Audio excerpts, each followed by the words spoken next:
자, 여러분들 바로 또 시들무의 아코님께서 찾아와 주셨습니다. 아코님 이야기 말해 뭐합니까? 레전드인데 바로 출발을 해보도록 하겠습니다. 안녕하십니까. 아이고, 아코님 반갑습니다.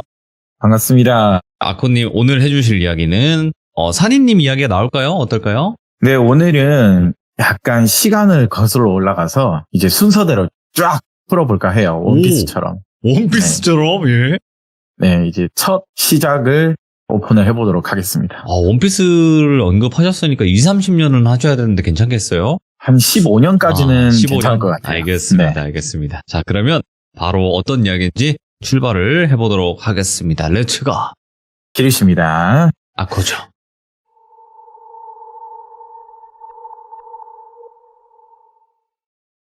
시절은 2005년 정도로 한번 거슬러 가볼게요. 흘러서. 저희 친구 중에 산이라는 친구가 공부도 잘하고 유명한 친구인데 이런 무속적 기운을 가지고 있다고 하더라도 안 믿는 사람들이 사실 대부분이에요. 친구들도 마찬가지고요. 이때가 아마도 친구들하고 다 하나같이 귀신의 존재를 믿게 되었던 결정적인 시기였을 것 같아요. 이 계기로 친구들은 산이를 완전히 신뢰가 됐어요. 왜냐? 모두가 경험을 처음으로 했던 시기였거든요. 저희 고향 친구들 중에서 실업계 고등학교 나온 친구가 하나 있어요. 똘비라는 친구인데 실업계 고등학교를 나오면 고3 때 빨리 일자리를 찾는 친구들이 있거든요. 예. 건축 토목 분야 전공이었는데 고3 때 실습을 나가서 거기에서 자리를 잡아서 건설회사에 투입이 됐어요. 고3 때 그냥 취업을 한 케이스죠. 전라남도 해남에 저수지 공사를 맡고 있는 거기 지역의 나름 중견 건설회사에 실습을 나갔거든요. 거기에 바로 또 취업이 됐으니까 실습 나가면서. 해남은 아시는 분은 아시겠지만 깡촌 중에 깡촌 지역을 갔어요. 해남 안에서도. 네. 또 저수지 공사다 보니까 주변은 끽해봐야 작은 마을 하나, 산 아래쪽에 임시 숙소를 짓고 이제 거기에서 공사가 끝날 때까지 2년 이상을 지내야 해요. 거기는 슈퍼라고 하나 있는 건 마을 이장님 댁에 물건을 쌓아둔 게 슈퍼예요. 마트라는 곳을 가려면 40분 이상은 나가야 돼요. 저희들이 성인이 되고 20살이 되었을 때 실습을 나간 똘비라는 친구, 아까 일하는 그 저수지에 간 똘비라는 친구가 저한테 연락이 왔어요. 아코야, 놀러와라. 여기서 나 돈만 벌고 있고 진짜 쓸 데가 없다. 나가야지 돈을 쓰는데 심심해서 나가기도 싫고 니들 놀러 오면 내가 다 쏠 테니까 진짜 여기 한번 놀러 와달라 제발. 그리고 니들 이제 여름방학도 했잖아. 여기 막노동이라도 해서 야 알바해라. 멀지 않는 곳에 바닷가도 있고 방학했으니까 소장님한테 내가 잘 말해서 하루 일당 8만 원 쳐줄 테니까 네. 그때 당시 막노동 하루 일당 6만 원으로 저는 기억하거든요. 근데 8만 원을 쳐준대요. 야, 그리고 니들 들어는 반이야. 해남은 대한민국 땅끝 마을이야. 죽기 전에 와야 될 장소야, 여기가. 그런 관광지야. 야, 친구 좋다는 게 뭐냐, 와라. 그러길래 그때가 처음 송이산 멤버가 단체로 땅끝 마을로 해남으로 가게 됐어요. 그때가 처음이었거든요. 가는 경로가 장난 아니에요. 경남에서 순천으로, 순천에서 해남으로, 해남 안에서도 버스를 1시간 30분 타고 저는 그때 피난 가는 줄 알았어요. 그 정도로 먼 거리거든요. 아침에 출발했는데 도착하니까 저녁 6시. 좀 헤맨 것도 있고 한 8시간 가까이 도착하니 배고프고 좀 이제 지치고 애들이 욕이 나오는 거예요. 네, 욕이 이빠이 올라 괜히 왔다. 그런데 딱 도착을 하니까 작은 마을에 버스를 내리니까 똘비가 트럭을 가지고 마중을 나왔어요. 그걸 뒤에 타고 여름의 바람을 느끼며 숙소를 갔는데 진짜 아무것도 없더라고요. 도착하니까. 심지어 깜깜한데 건설회사 임시 숙소만 불이 환하게 들어가 있어요. 주변은 너무 진짜 어두컴컴한데 도착을 하니까 숙소 안에도 주방이 있거든요. 임시 숙소라도. 거기 일하시는 백반 아주머니께서 저희들 온다고 너무 감사하게도 전라도에 맛볼 수 있는 특식들은 다 차려주셨어요. 네. 너무 맛있게 배 터지게 먹는데 이제 건설 담당하는 소장님이라는 분이 들어오셔서 웃으면서 아이고 똘비 친구들이 이렇게 많네. 반갑다고 다들 훤칠하고 잘생겼다고 힘도 좋아 보이고 2주 정도 내가 일당은 잘 쳐줄 테니까 하는 일도 그렇게 힘들지는 않을 거다.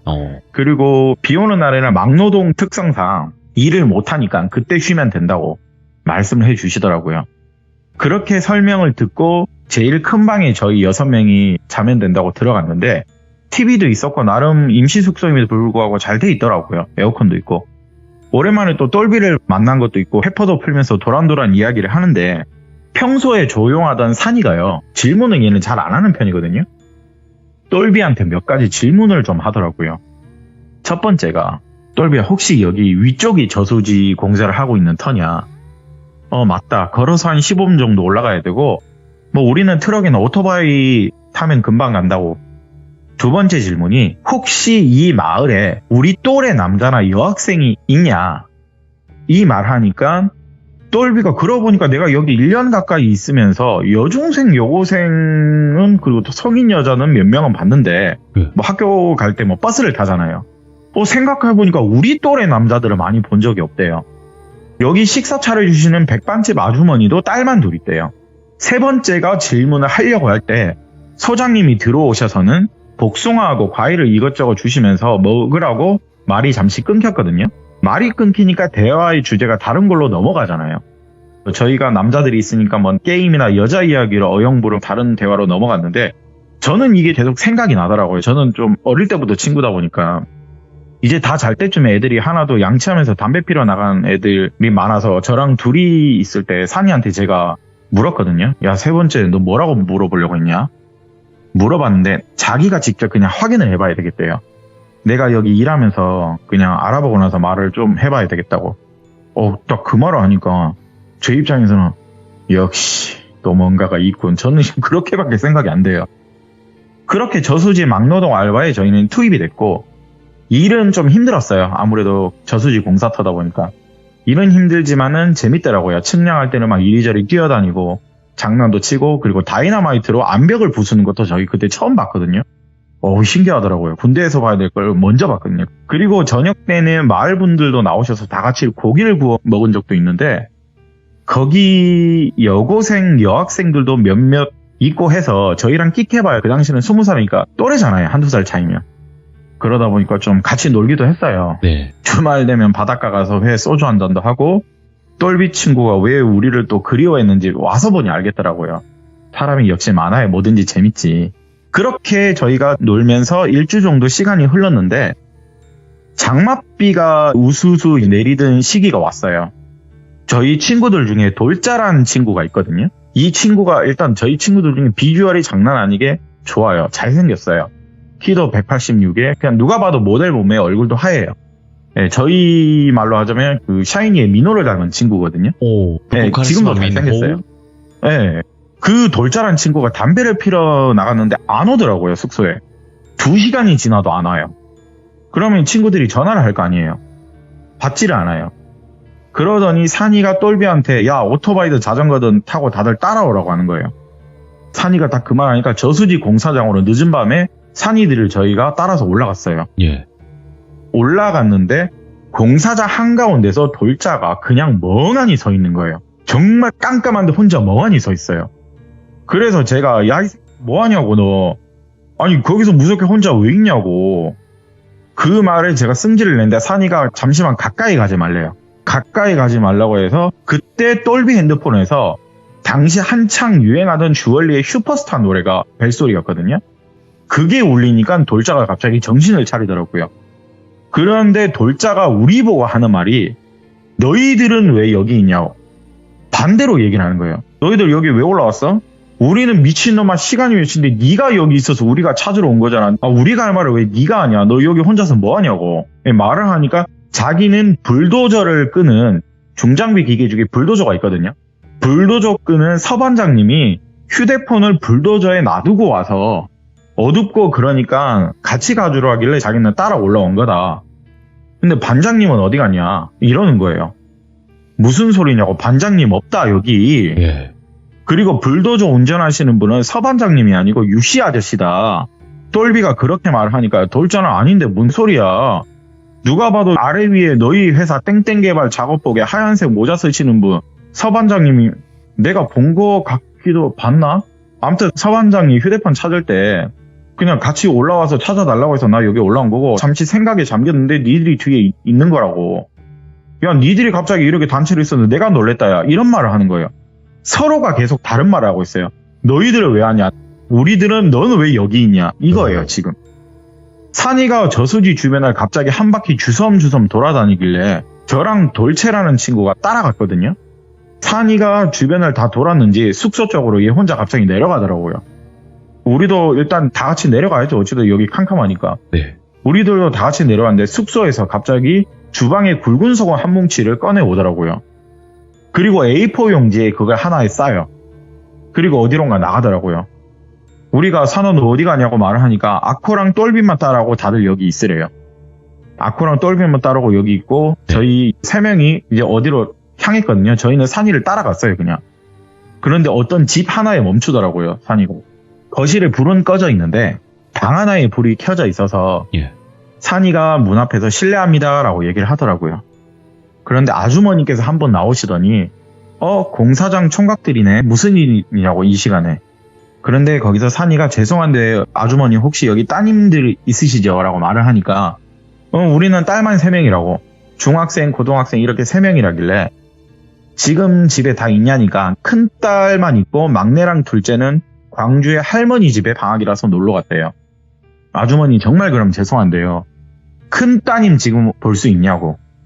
그 말을 하니까 왜 그러냐고 약간 불쾌하듯이 말씀을 하시는 게 저는 느껴졌어요. 왜냐하면 갑자기 건장한 남자 3명이 큰딸 좀 볼 수 있냐고 그러면 좀 그렇잖아요. 그런데 산이가 어머님께 하나 질문을 던졌는데 따님들 3명이 혹시 다들 예쁘게 생기지 않았냐고. 그리고 따님들 중에 악몽 자주 꾼다고 하는 따님이 분명히 있을 거라고. 이 말을 하니까 어머니께서 둘째 딸이 꿈을 자주 꾼다고 한다. 이 집 오고 나서. 그리고 또 이상한 꿈을 꾼다고 한 적도 있다. 이 말에 어머니가 갑자기 진경아 막 이렇게 부르더라고요. 큰 목소리로. 이러면서 큰딸을 부르더라고요. 근데 악몽은 둘째 딸이 꾼다고 했거든요. 큰딸을 부르더니 고등학생 큰딸이 나오는데 얼마 전 저희 저녁 고기 파티 때 저수지에 멍하니 아까 서있던 돌자랑 약간 썸 아닌 썸을 타던 그 여학생이 나오더라고요. 예쁘게 생긴 여고생이었어요. 정말 예쁘더라고요. 산이가 그 진경이라는 여고생을 노려보더니 A4 용지에 싸져 있던 굵은 소금을요. 그 여고생한테 던지더라고요. 그걸 맞은 여고생은 사실 아프진 않잖아요. A4 용지에 싼 거니까. 근데 기분은 더럽잖아요.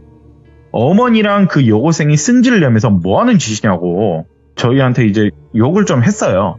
그래서 제가 어머니를 급하게 모시고 나가서 설명을 좀 드렸어요. 제가 말을 좀 빨리 하거든요. 어머니 사실은 저기 친구가 무속인 아닌데 그런 힘이 있는 친구니까 어머니 잠시만요 제발. 이런 식으로 제가 말을 했거든요. 방금 사실은 저수지에 홀로 멍하니 홀린 친구가 하나 있는데 지금 좀 문제가 있어서 그렇다고 어머니 잠시만요. 제가 진짜 말을 이렇게 빨리 했거든요. 어머니께서 뭔가 이해를 하신 건지 놀라신 건지 그 당시는 몰랐었는데 어머니가 갑자기 방에 들어가셔서 어디선가 부적 같은 걸 하나 들고 오더라고요. 부적 같은 걸 하나 들고 오셔서 말씀을 하시는 게 혹시 이 부적하고 연관이 있는 건지 산이한테 물어보는 거예요. 산이가 이렇게 한숨을 쉬더니 어머니 정말 다행인 건 큰 따님은 타겟은 아닌 것 같은데 제 느낌상 이거 둘째 따님인 것 같다. 그리고 이 부적 귀신을 불러들이는 부적인데 이건 누가 준 거냐고. 그리고 왜 이 부적이 여기 있냐고. 이렇게 산이가 얘기를 하더라고요. 이거 우리 집 양반이 이 집으로 이사 올 때 손 없는 날 받아오면서 옛날 직원 중에 한 명이 좋은 곳으로 이사 가니까 애끼 쫓아주는 뭐 믿거나 말거나 부적이라고 준 건데 보통 그런 집 있지 않냐. 이사 가면 대문 앞에 막 한자로 X자로 붙여놓는 그런 잡티든 뭐 이런 거 털고 들어오는 그런 부적이라고 준 건데 그 말을 하길래 산이는 그런 부적 아니라고 이거 삼태귀신 불러들이는 부적이다. 이 말을 하는 거예요. 이거 삼태귀신 부적이라고.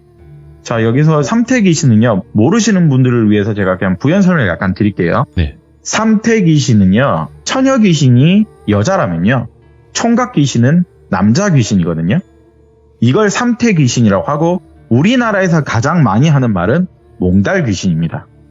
여러분, 몽달귀신이 무속인 분들은 보통 삼태귀신이라고 말을 합니다. 여러분들. 아무래도 이 집에 딸부잣집이라서 의도적으로 누가 준 건지 아닌데 이거 잘 모르겠다. 아무튼 이게 왜 있는지는 난 모르겠는데 집에 작은 따님이 없어서 오늘은 큰 따님 뒤에서 지금 실실 웃고 있다. 저 쓰레기 같은 놈이 이렇게 말하는 거예요. 위에 저수지터도 기가 엄청나게 음산한 장소인데 거기 저수지 공사터가 함께 할 수 없는 귀신들이 있대요. 모여있는 장소에. 귀신이라도 같이 함께 할 수 없는 애들이 있대요. 그런 귀신들이. 거기 세력에서 밀려난 영가들이 모여있는 데가 저수지터에 지금 저희가 공사하고 있는 데래요. 거기 3태 귀신 중 하나가 마을 전체를 탐하고 있대요. 그런데 유독 이 집에 귀치 냄새가 너무 많이 난대요. 흔히들 말하는 강한 영가가 이 집에 기를 내뿜고 있는데 아마 여기 있는 따님들을 노리고 있는 것 같은데 그게 둘째 따님인 것 같다. 이걸 믿거나 안 믿거나 이건 아주머님 생각이시니까 일단 제 친구가 오늘 홀려서 저수지까지 혼자 올라갔는데 저희는 일단은 여기서 물러나겠다라고 얘기를 했어요. 산이가. 그 기껏이 도망을 갔는데 이 집이다. 그래서 와본 것 뿐이래요. 산이는.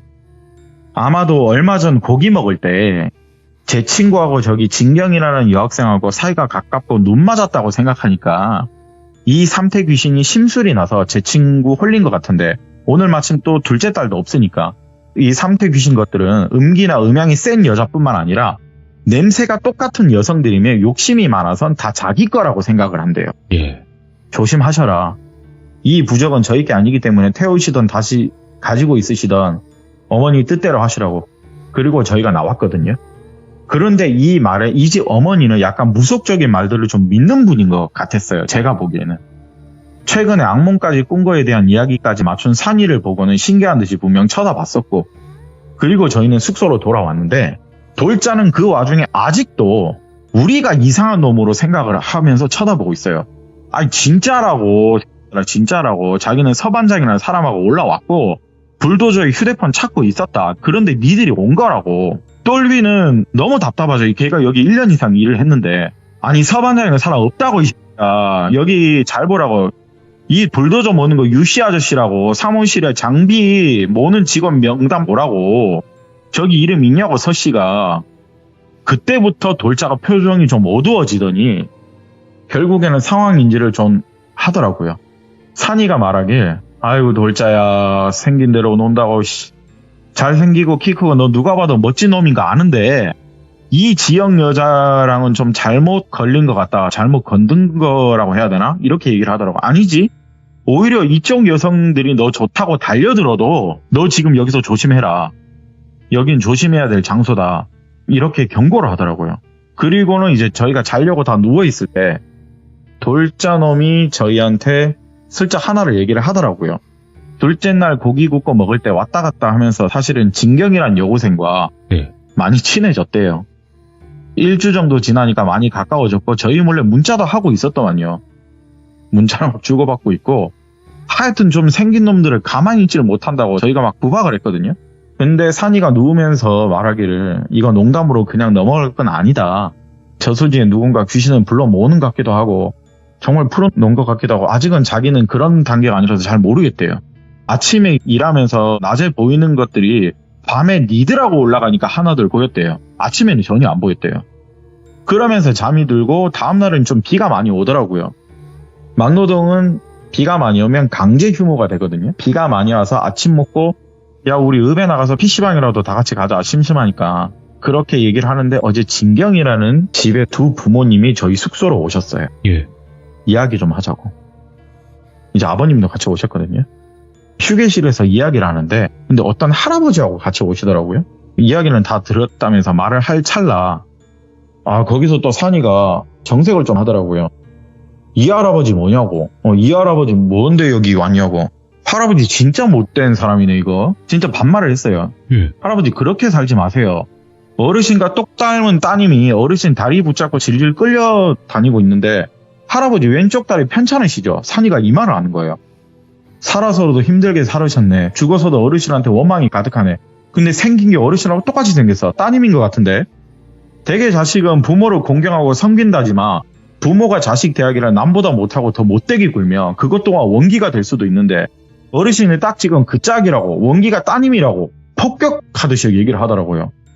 그리고 제가 어제 말씀을 못 당한 게 있는데 삼태 귀신이 붙는 건 단순히 우연이 아닐 수도 있다고.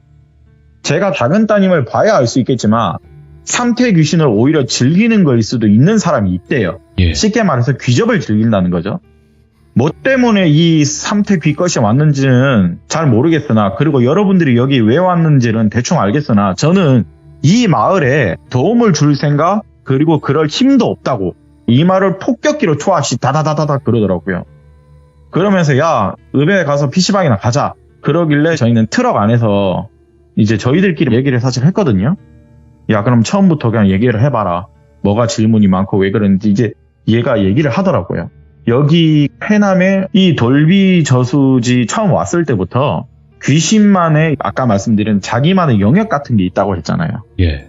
지상을 떠다니는 귀신들도 어떠한 영역에서 벗어나거나 쫓겨나면 결국에 이동을 하는데, 결국에 이 저수지 공사타라고 아까 말씀드렸잖아요. 그런데 이 쫓겨나면서 어떤 무당에 의해서 이쪽으로 오게 된 거 이제 확신을 하더라고요. 이거 분명 무당이 풀어놓은 거다. 쫓겨난 애들 모아가지고. 여러 상황이 복합적인 일들도 너무 많아서 자기는 아직도 사실은 잘 모르겠대요. 그때는 산이가 좀 흔히 말하는 신발이 약했을 때거든요. 근데 왜 삼태 귀신은 또 여기 있는 건지에 대해서 잘 모르겠대요. 이것 또한 여기서 누군가 남기고 도망간 건지 잘 모르겠다. 그리고 아까 할아버지 다리 붙잡은 영가는 진짜 뭔가 슬퍼 보였다. 왜 뜬금없이 왔는지는 자기도 모르겠대요. 그리고 그 할아버지 존재는 저희도 처음 봤고 사실 누군지 모르잖아요. 야, 그런데 돌자는 지금은 멀쩡하지만 어찌됐든 어제 홀리지 않았냐. 우리 가자. 여기 찝찝하다. 똘비야 미안하다. 우리 여기 있으면 안 될 것 같고 넌 일 때문에 여기 어쩔 수 없이 있는 거니까 지금 읍에 나가면 굵은 소금이나 팥, 흔히들 아는 귀신 쫓던 비방 물건들 다 사와서 오자고. 너 자는 곳에 놔두고 팥이나 소금은 네가 밤에 좀 음산하다 싶으면 뿌리라고. 이 말을 산이가 하더라고요. 흔히가 우리가 알고 있는 비방들 많잖아요. 그걸 좀 하자고. 그리고 똘비는 소장님께 전화를 하더니 이틀간 있었던 일들을 다 얘기를 했어요. 어제 오늘. 당연히 일반적인 사람이라면 이런 이야기를 하면 개코다 이 새끼야. 원래 정상적이면 이런 반응이잖아요. 근데 이 이야기를 들으시는 소장님은요. 니들 PC방 가지 말고 다시 턴해서 여기 올 수 있냐? 라고 얘기를 하더라고요. 비도 많이 오고 이미 다 와서 읍에 저희 그때 다 왔거든요. 그건 곤란하다고 말씀을 드리니까 그럼 실컷 놀고 8시까지는 꼭 들어올 수 있냐라고 하길래 저희가 읍에서 살 거 사고 놀다가 숙소로 들어가겠다고 얘기를 했거든요. 시간이 다 돼서 8시 정도에 저희가 숙소로 돌아왔거든요. 그런데 거기에 진경이라는 딸 부잣집, 거기 작은 딸도 뭐 광주에서 데리고 왔나 봐요. 아까 산이가 독서를 내뿜다 할아버지네 식구들까지도 많이 와 있어요. 소장님까지 있고. 꽤 많은 사람들이 저희를 기다리고 있었는데, 그리고 산이가 바로 작은 딸을 알아보더라고요. 작은 딸을 보자마자 말을 하는 게 귀치 냄새가 장난이 아니래요. 역시 냄새가 많이 난다. 이 말에 그 딸 부잣집의 아버지라는 분이 무슨 말이냐면서, 아니 진짜 우리 작은 딸이 그럼 귀신하고 놀자판 버리고 막 그랬냐고. 산이가 아무 말도 안 하더라고요. 그리고 작은 딸은 뭔가 민망한지 자꾸 집에 가자 엄마. 아, 나 여기 있기 싫다 이러더라고요. 엄마는 가만히 있으라고 붙잡고 있더라고요. 그리고 소장님이 나와서 하는 말이 여기 마을이 음산한 기가 크다는 건 자기는 사실 알고 있었대요. 자기도 이런 무속적인 걸 믿는데요. 그리고 저수지 털을 고를 때 일부러 그런 것만 골라지는 경우도 있대요. 그게 가능한 지역이래요. 뭐 뒷돈이 뭐 오간다 그러겠죠. 쉽게 말하면요. 산이총각, 그런데 여기 마을에 여러 일들이 벌어지고 있는 것 같은데 이제 좀 간곡한 부탁을 한다. 구판이라도 뭐 버려야 되냐. 그럼 좀 말을 해달라. 우리가 어떻게 해서인지 할 테니까. 옆에 여기 어르신 다리에 귀신도 붙었다고 들었는데 좀 도와줘라. 이 말을 하니까 또 산이가 정색을 하는 거예요. 저는요, 부모가 부모답지 못하면 그건 부모가 아니라고 생각한다. 진짜 이 할아버지는 도울 생각이 전혀 없다. 이 할아버지를 돕는 순간에 나는 쓰레기가 되는 거다. 나쁜 놈 되는 거다. 제가 여러 사연의 산이를 이야기하면서 산이가 분노를 하면 폭격기라고 말을 한 적이 있어요. 맞아요. 얘는 정말 화가 나면 막말리를 서슴지도 않아요. 20살의 산이의 폭격 모습을 저희가 처음 봤어요. 그때. 할아버지 그냥 죽으라고. 따님한테 죽거든 사과하라고. 이 말을 제가 그나마 순환한 거예요. 빠바바바바 막 그러는데 거기 옆에 있던 할아버지 가족분들이 열받잖아요. 그거 들으면. 젊은 말을 함부로 하네. 예, 이렇게 산이를 때리려고 하길래 저희가 등치가 좀 있잖아요. 남자 6명이니까. 얘 때리면 아저씨들 우리 손에 똑같이 당하는 거라고. 가만 안 둡니다. 라고 제가 얘기를 했거든요. 저희들이 겁박식으로 그 말을 하니까 이제는 욕만 계속 하시더라고요. 무슨 죄를 따님한테 지었는지는 모르겠으나 가족들이 다 잘 알 텐데 저는 도와주지 않을 거라고 딱 얘기를 하더라고요. 그리고 따님분은 도와주려고 했나 봐요. 집을 다시 가보재요. 집을 저랑 산이 돌비 돌자 이렇게만 가게 됐거든요. 나머지들은 여기 있었는데 산이가 둘째 따님 방에 들어가서는 어디론가 전화를 하더라고요. 아마 비방을 들었던 것 같아요. 그때 도움을 주시는 분이 있었으니까 비방을 들었는데 전화를 끊고 나서는 둘째 딸이 좋아했던 방에 있던 인형 하나를 골라 들더라고요. 그리고 따님께 다가가서 머리카락 한 움큼 잘라도 되냐 허락을 하니까 그렇게 하래요. 자른 머리를 테이프로 머리에 붙였거든요. 인형에. 좀 많이 잘랐어요. 그걸 테이프로 인형의 머리에 붙이고 나가서는 저수지로 올라가더라고요. 그리고 거기서 이걸 태우더라고요. 그리고 그 부모님께 최대한 빨리 이 집을 떠나셔라. 이건 잠시나마의 비방이라고. 무조건 떠나야 된다고. 삼태귀신, 몽달귀신 이거 쫓아낼 수 있는 무당 대한민국에 없다. 그냥 사람이 떠나야 된다. 따님이 이 달콤한 귀적 이 집에 있으면 자꾸 생각나서 또 불러드릴 거다. 예. 삼태귀신 역시도 쉽게 이 집 따님들 안 떠난다고. 그냥 무조건 다 같이 떠나는 게 좋은 거라고. 그 말을 하니까 아버님께서 바로 아시겠대요. 아, 그러겠다고. 그리고 계속 소장님께서도 저 집도 그냥 도와주면 안 될까, 총각? 계속 그냥 옆에서 그러는 거예요. 그리고 제가 좀 이상한 거예요. 소장님, 왜 자꾸 저 할아버지, 우리가 모르는 할아버지 왜 집착하시냐고. 그냥 뭐 아시는 분이냐고. 소장님 처음부터 뭐 알고 그러는 거냐고. 근데 이 말을 하니까는 전혀 그런 거 없대요. 그럼 그만하세요. 저놈 보챈다고 들어줄 애 아니라고. 그리고는 저희는 숙소로 돌아와서 다음날 떠나기로 했어요. 짐을 챙겼는데 똘비가 괜히 저희 보고 좀 미안해 하더라고요. 괜히 오게 해서 뭐 이런 경험을 하게 되니까 좀 미안하다 친구들아. 이 말을 하는데 좋은 경험 했고 너 얼굴 봤으면 됐다고. 이때부터 저희 친구들은 산이에 대해서 믿거나 말거나 반신반의했던 귀신이 있다 없다 존재를 결정적으로 있다는 걸 믿게 된 사건이거든요. 그리고 저희가 다음날 각자의 일당을 받고 떠났거든요. 시간이 흘렀어요. 그리고 대학도 개강도 했고 각자 생활을 하면서 잘 지내고 있었거든요. 그러면서 이제 수능이 딱 끝났어요. 근데 돌자이 놈이 좀 민망하지만 아직 정신을 좀 못 차린 건지 카사노바 기질이 다분한 건지 어느 순간에 첫째 딸이랑 진경이라는 애랑 사귀고 있대요. 얘가 갑자기. 저랑 같은 지역에 다른 대학을 다니고 있었거든요. 대구에. 돌자가 자기 여자친구 소개시켜준다고 해서 나갔는데 해남 저수지 밑에 마을에 살던 진경이라는 첫째 딸이랑 만나고 있는 거예요. 참 대단하다 이 너도 진짜. 참 대단한 전라도 아가씨와 경상도 총각의 사랑 이야기 재미는 이러면서 제가 놀렸거든요. 둘 다 민망한지 제 앞에서 웃더라고요. 근데 이제 궁금한 건 역시 이제 풀어드려야 되죠. 제가 그때 산이가 말한 대로 이사 갔냐. 5일 만에 이사를 나갔대요. 읍이라고 해야 되겠죠. 아파트 월세를 급하게 구해서 나갔대요. 그리고 동생한테 자기가 이제 물어봤대요. 조심스레 둘째 동생한테 물어봤는데 괜찮다고 이제 말을 하니까 몇 주 뒤에 얘기를 하는 게 둘째가 이 마을에 이사를 오고 나서 며칠 적응하고 꿈을 하나 꿨는데 하얀색 모자를 쓴 건설 현장의 작업복을 입은 잘생긴 아저씨가 자기한테 다가와서 뺨을 만지작거린대요. 근데 여기서 공통점이 있어요. 돌자가 홀렸던 하얀색 모자를 쓴 건설 현장의 작업복. 이 작은 딸도 역시 하얀색 모자를 쓴 건설 현장의 작업복. 잘생긴 사람이래요. 자기 뺨을 만지작거리면서 예쁘다 그러면서 그 촉감이 너무 좋았대요. 꿈이. 서반장인 것 같아요.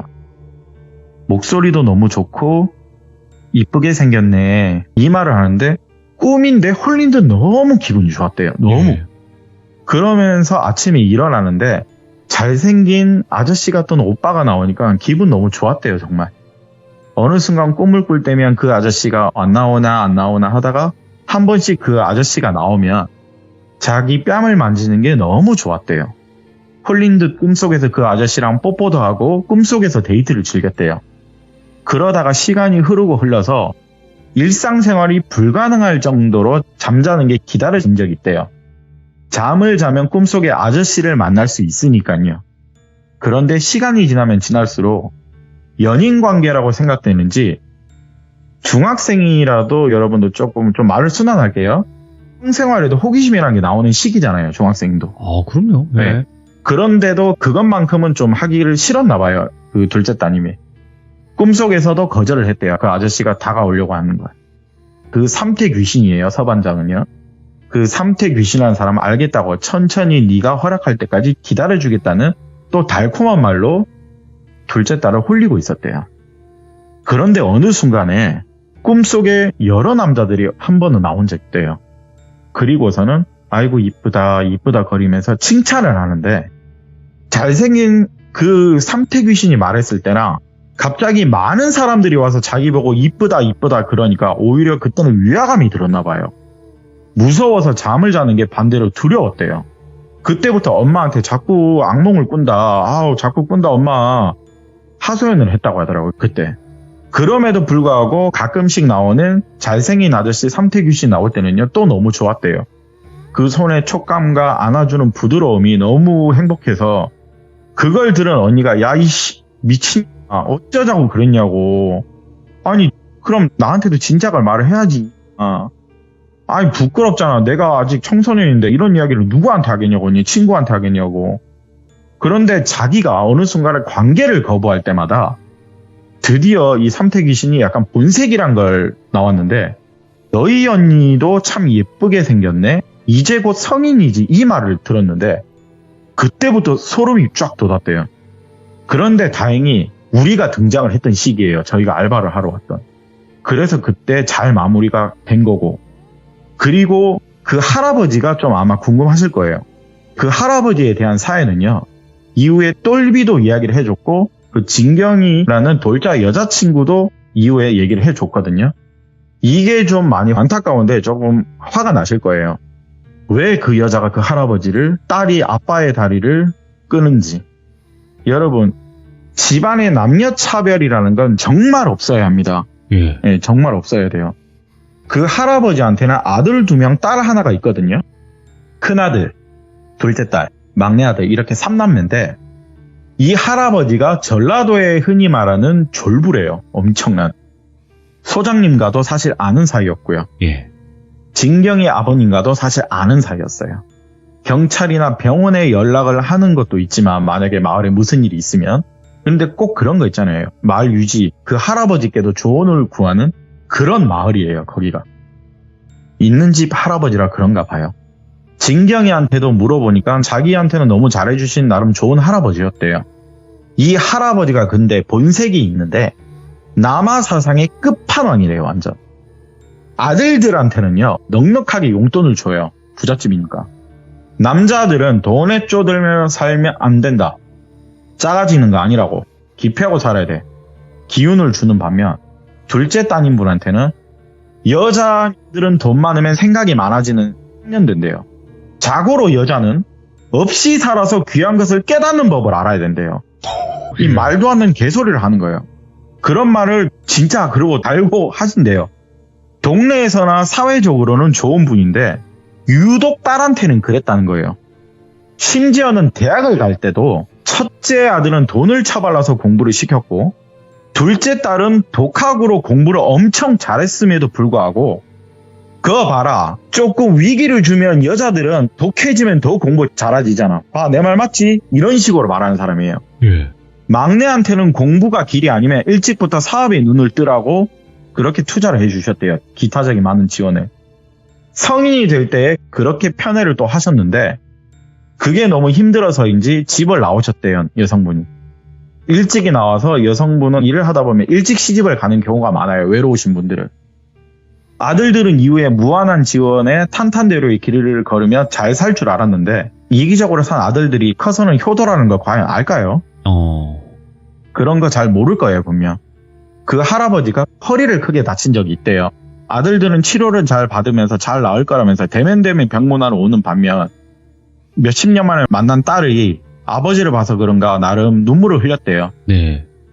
자기 결혼식에도 안 온 그 아버지를 보고 그냥 오랜만에 만나서 울었다는 거 그게 좀 이상했어요. 그래도 또 효녀라고 병수발을 또 들었대요. 2년이란 시간은 그렇게 아무것도 받은 게 없는 딸만 효를 하는데도 그 할아버지는 재산을 사전 증여할 때 딸은 쏙 빼고 아들 두루에게만 증여를 했대요. 증여를 안 해준 이유가 이렇게 했음에도 불구하고 딸이 병수발을 드는 건 다 이유가 있어서 병수발 드는 거 아니겠나? 이웃한 좀 나눠받으려고 너 일부러 온 거지. 이러면서 2년간 병이 다 나아가니까 꼽을 그렇게 또 줬대요. 그 말에 따님도 너무 화가 나서 병실을 박차고 나갔대요. 다시는 아버지를 보지 않겠다고. 어느 한날 전화가 와서는 아들들이 아버지 시골에 정원 딸린 집 마련해 드릴 테니까 현재 광주 살고 있는 집이랑 건물도 자기들 주라고 했대요. 그 말에 할아버지도 약간은 좀 충격을 받으셨는지 딸한테 전화를 해서는 내가 자식을 잘못 키웠대요. 딸한테 그간에 있었던 게 미안하다고 하는 거예요. 그때 따님께서도 또 천사죠. 남편이 뇌졸중 투병증이 있었대요. 병원비가 간절했는데 마침 아버님이 전화 오시니까 딸로서 아버님께 부탁을 처음으로 했대요. 태어나서. 아버지 저 한 번만 도와주시라고. 한 번만 아버지 역할을 저한테 해달라고. 동생들한테 오빠한테 해준 게 10분의 1만 해달라고. 저 어릴 때 오빠랑 동생 엄마 없는 소리 안 듣게 하려고 제가 엄마 역할 하지 않았냐. 그렇게 제가 살림하지 않았냐. 우리 남편하고 애들 위해서 한 번만 우리 남편 수술비 병원비 좀 대달라고. 이 말을 하니까 할아버지가 하시는 말씀이 네. 너 하는 거 봐서 이런 말을 또 하셨대요. 그렇게 병원비를 위해서 따님께서 할아버지 케어하고 남편 간호를 하는 와중에도 먹고는 또 살아야 되니까 일까지 나가야 하고 그렇게 심신이 지쳐가고 몸도 망가질 때 남편은 결국 하늘나라로 갔어요. 그럼에도 할아버지는 병원비 대조당한 큰일 날 뻔했다. 어차피 죽을 거면 수술비 아낀 거라고. 그 말에 또 따님은 충격이 받으셨고 아버지 더 이상 보지 말자고 내가 미련했다고. 이 말을 하니까 할아버지 입에서 나온 말은 역시 딸들은 대가라는 걸 바란다니까 꼴 보기 싫다고. 이미 모든 전 재산 아들 둘한테 남은 것도 다 줬다. 나는 이제 이 집하고 연금밖에 없다. 딸한테 또 간만 봤다는 거예요. 와. 그런 악질 부모예요. 그렇게 세월이 흘러서 딸하고는 이제 완전히 연락이 끊겼대요. 네, 어느 날 당뇨에 합병증까지 생기면서 다리 하나가 할아버지가 절름발이가 됐대요. 그때 이제 이 마을에서 계속 눌러서 계속 쭉 살고 계신 건데 산이가 왔을 때 따님 이야기를 하니까 그 가족분들이 딸을 급하게 수소문했는데 이미 6년 전에 극단적 선택을 하고 이 세상에 없대요, 딸이. 그런데도 이 할아버지의 만행은 여기서 끝이 아니에요. 정신을 못 차렸는지 이 딸이 죽어서도 아비한테 저주 붙고 있네. 용한 무당들 찾아가서 딸이 내 다리 붙어 있다는데 진짜냐고 묻는데 무당이 그런 것 같다고. 비방을 했는지 뭘 했는지 지금은 또 멀쩡히 마을에서 잘 지낸대요. 진경이 말에 의하면. 이 말을 제가 마지막으로 들었는데 이걸 제가 산이한테 그대로 전달을 했거든요. 네. 자식이 부모를 원망을 해서 원혼기가 될 수 있다는 게 정말 있긴 있었구나. 사람이 무서운 거지 진정 귀신이 무서운 거 아니라고. 와, 그 와중에 원한 입은 딸을 떼내려는 부모가 이게 정상인지. 야, 우리 진짜 다시 한번 세상을 돌아봐야 될 시기이고 나이이다. 이 말을 끝으로 한여름밤의 해남 저수지 이야기는 여기서 마무리가 됩니다. 이야, 진짜. 네, 좀 듣다 보니까 좀 화가 났죠. 뭐 아코님 이야기에서 화난 게 뭐 한두 번입니까? 네, 죄송합니다. 가져오는 게 다 이 모양이라서. 아닙니다, 아닙니다. 네. 진짜 사람 같지도 않은 부모들이 있구나, 이렇게. 네, 근데 이 이야기를 예전에 사람들 많을 때 제가 푸니까 와이프들은 다 울더라고요. 네, 좀 많이 속상해 하더라고요. 아니, 원래 대부분 요즘에는 사실상 네. 예전에는 몰랐어도 요즘에는 딸바보 아버님들이 굉장히 많잖아요. 그러니까요. 왜 그럴까요? 진짜. 의문이라니까요. 야, 진짜.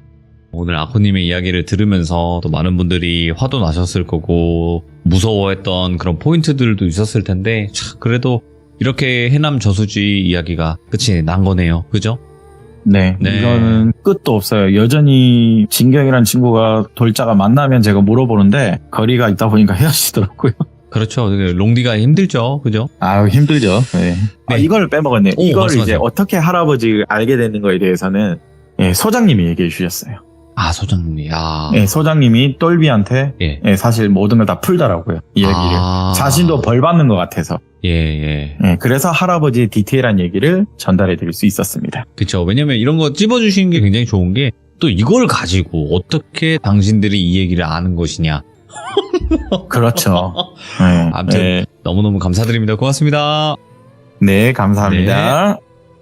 그래도 아코님이 이렇게 찝어주셔서 정말 다행인 것 같아요. 그러니까 자세한 사항들을 하나하나씩 찝어서 이야기를 하면 굉장히 이야기가 길어집니다, 여러분들. 그렇지만 또 이런 이야기를 또 말씀을 해주시니까 아 그래서 이 이야기를 알게 되셨구나를 또 알 수 있는 거니까 그 점 양해해 주시면 좋을 것 같고 오늘 아코님의 이야기 여러분들의 생각을 댓글로 꼭 남겨주시길 바라겠습니다. 감사합니다. 고맙습니다.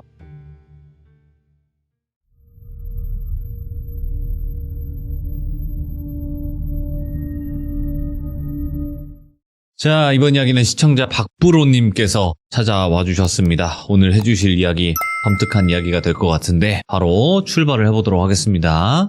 반갑습니다. 아이고, 박부로님 안녕하십니까?